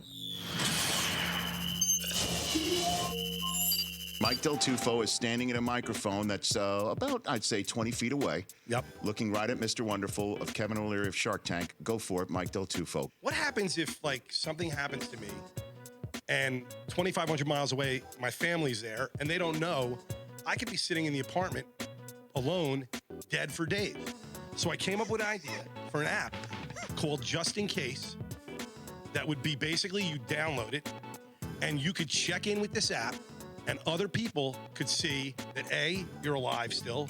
You could basically be tracked with it. Just to get the whole story, before I completely eviscerate you. Go ahead. How would you make money doing this? You do a subscription per month. People are going to pay per month. 99 cents per month. Very cheap. If your mom calls you for 2 days and doesn't get an answer, she's probably going to call the super and say, go check on his corpse. Like, think about it. They don't need 99 cents a month for that. But in theory, wouldn't you want, if it's something you don't have to do, Mike, other people can check when you're in? dead, you're dead. Like, who cares? How does the app know you're dead? The app doesn't know you're dead. You what have to happens tell is it you're not the dead. app would tell Not you dead yet. that you're not checking in. Every time you unlock your phone, it would ping, and you put people on a list that know that if, like, your mother's in Florida, she could be sitting in the house. You know that at least she's checked in on her phone. If you're their kid, you don't have to talk to him on the phone. You don't have to call him. And if it's a kid, you know the kid. If you think if you're worried If your something's mother's dead, happened- why don't you call her? Well, let's say Mike.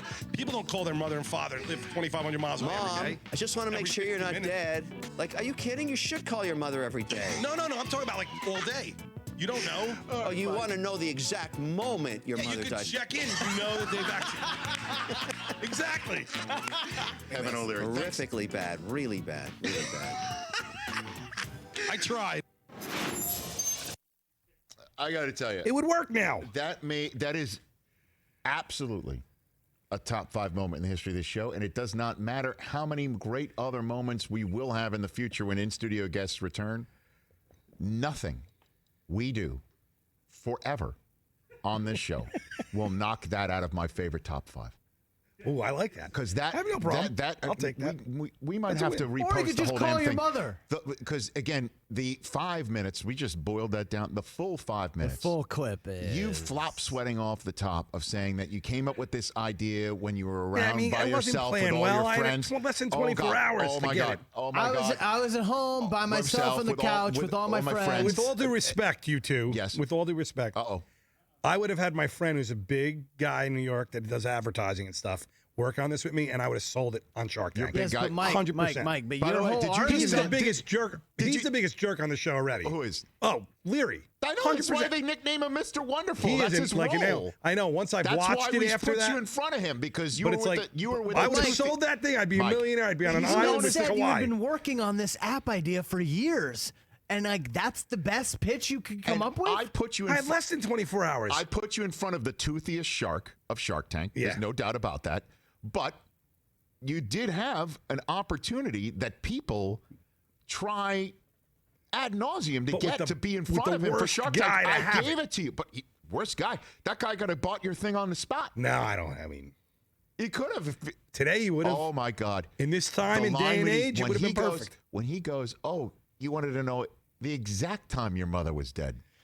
Oh my God, that was so funny. That would work today. I wouldn't be on these I Zoom love how you're- conversations. I'm gonna keep going. You'd be on your own private I'd be on my island. own, I'd be on an island with Kauai, right? Or Wherever he is. Wherever he is.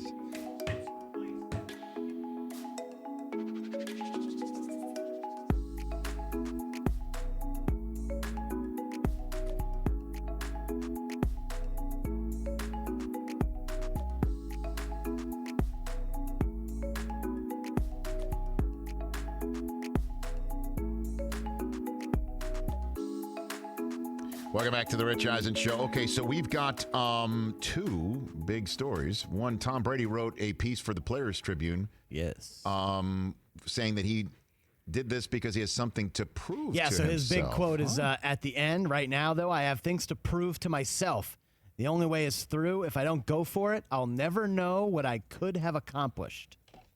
Says somebody with 6 rings in the case. Look, everything about this is going to be read about his relationship with Bill Belichick. That's it. He wants to see if he could do it himself, right? He wants to see if he could do it himself. And I'm sure Belichick, if it's true that he was shocked about the decision, when it's all said and done, all the dust settles, there you go. He wants to see if he could do it without Brady, too. Can they? Will Bill Belichick, yes or no, Chris, you know this city more than anybody else. Uh-oh. Will Bill Belichick at some point at a press conference say Tom Brady's not walking through that door? Fantastic. Steve Grogan's not walking through that door. I would hope that Bill would have enough of a sense of humor to absolutely take a dump on Rick Pitino like that, but he won't. He'll get asked about Tom, and he'll say, he's not here. I'm only talking about the guys who are that's here. going to be the best. Guys who are here. You know that first one that he's up there? Scott Zolak is walking through that door. Oh. Scott Zolak is. He does not thank Bill in this piece. Oh, boy. But does he thank the You Kraft? know what? Go run another 40 in your He suit. talks Thank you, about it. He Scotty. talks about his love for the Kraft family. There you go.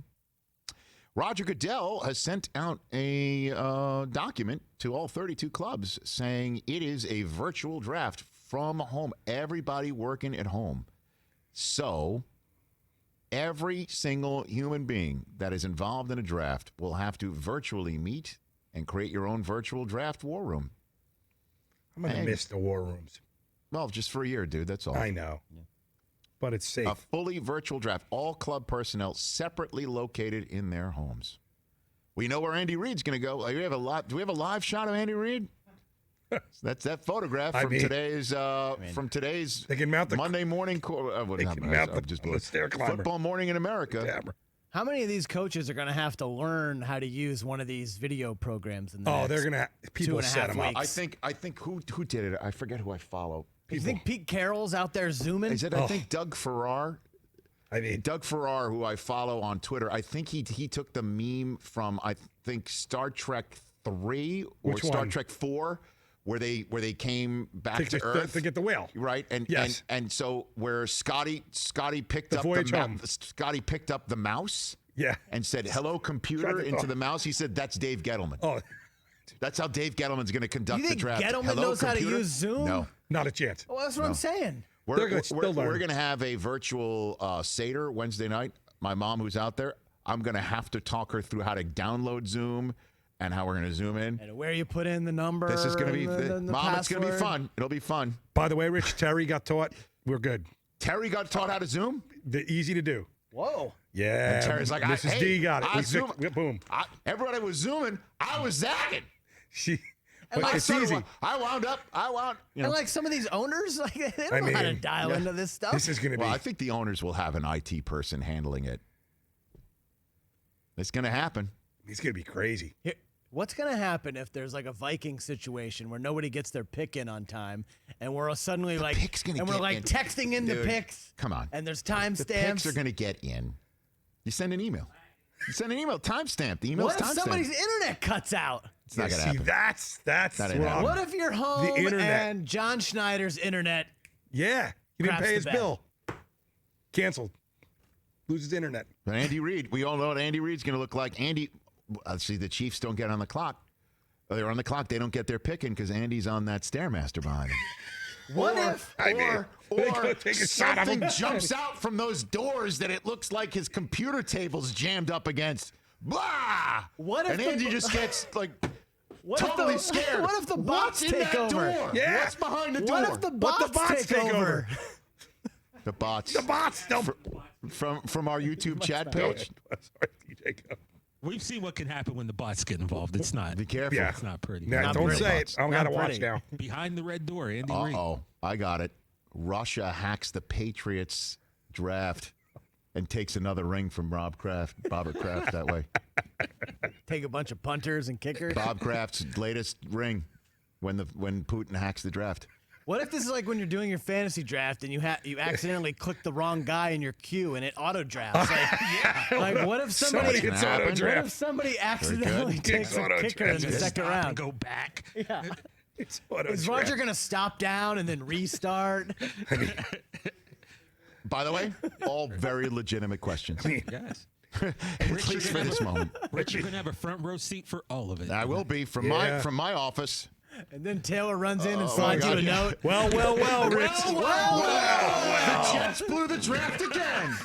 And this is why we're Patriots fans. Thank Dad. you to Peter King, Sean McVay, and Jedrick Wills, and I'm thrilled that Tony Baselli was healthy enough to call into this program. Yeah, for sure. We will see you on our Tuesday show.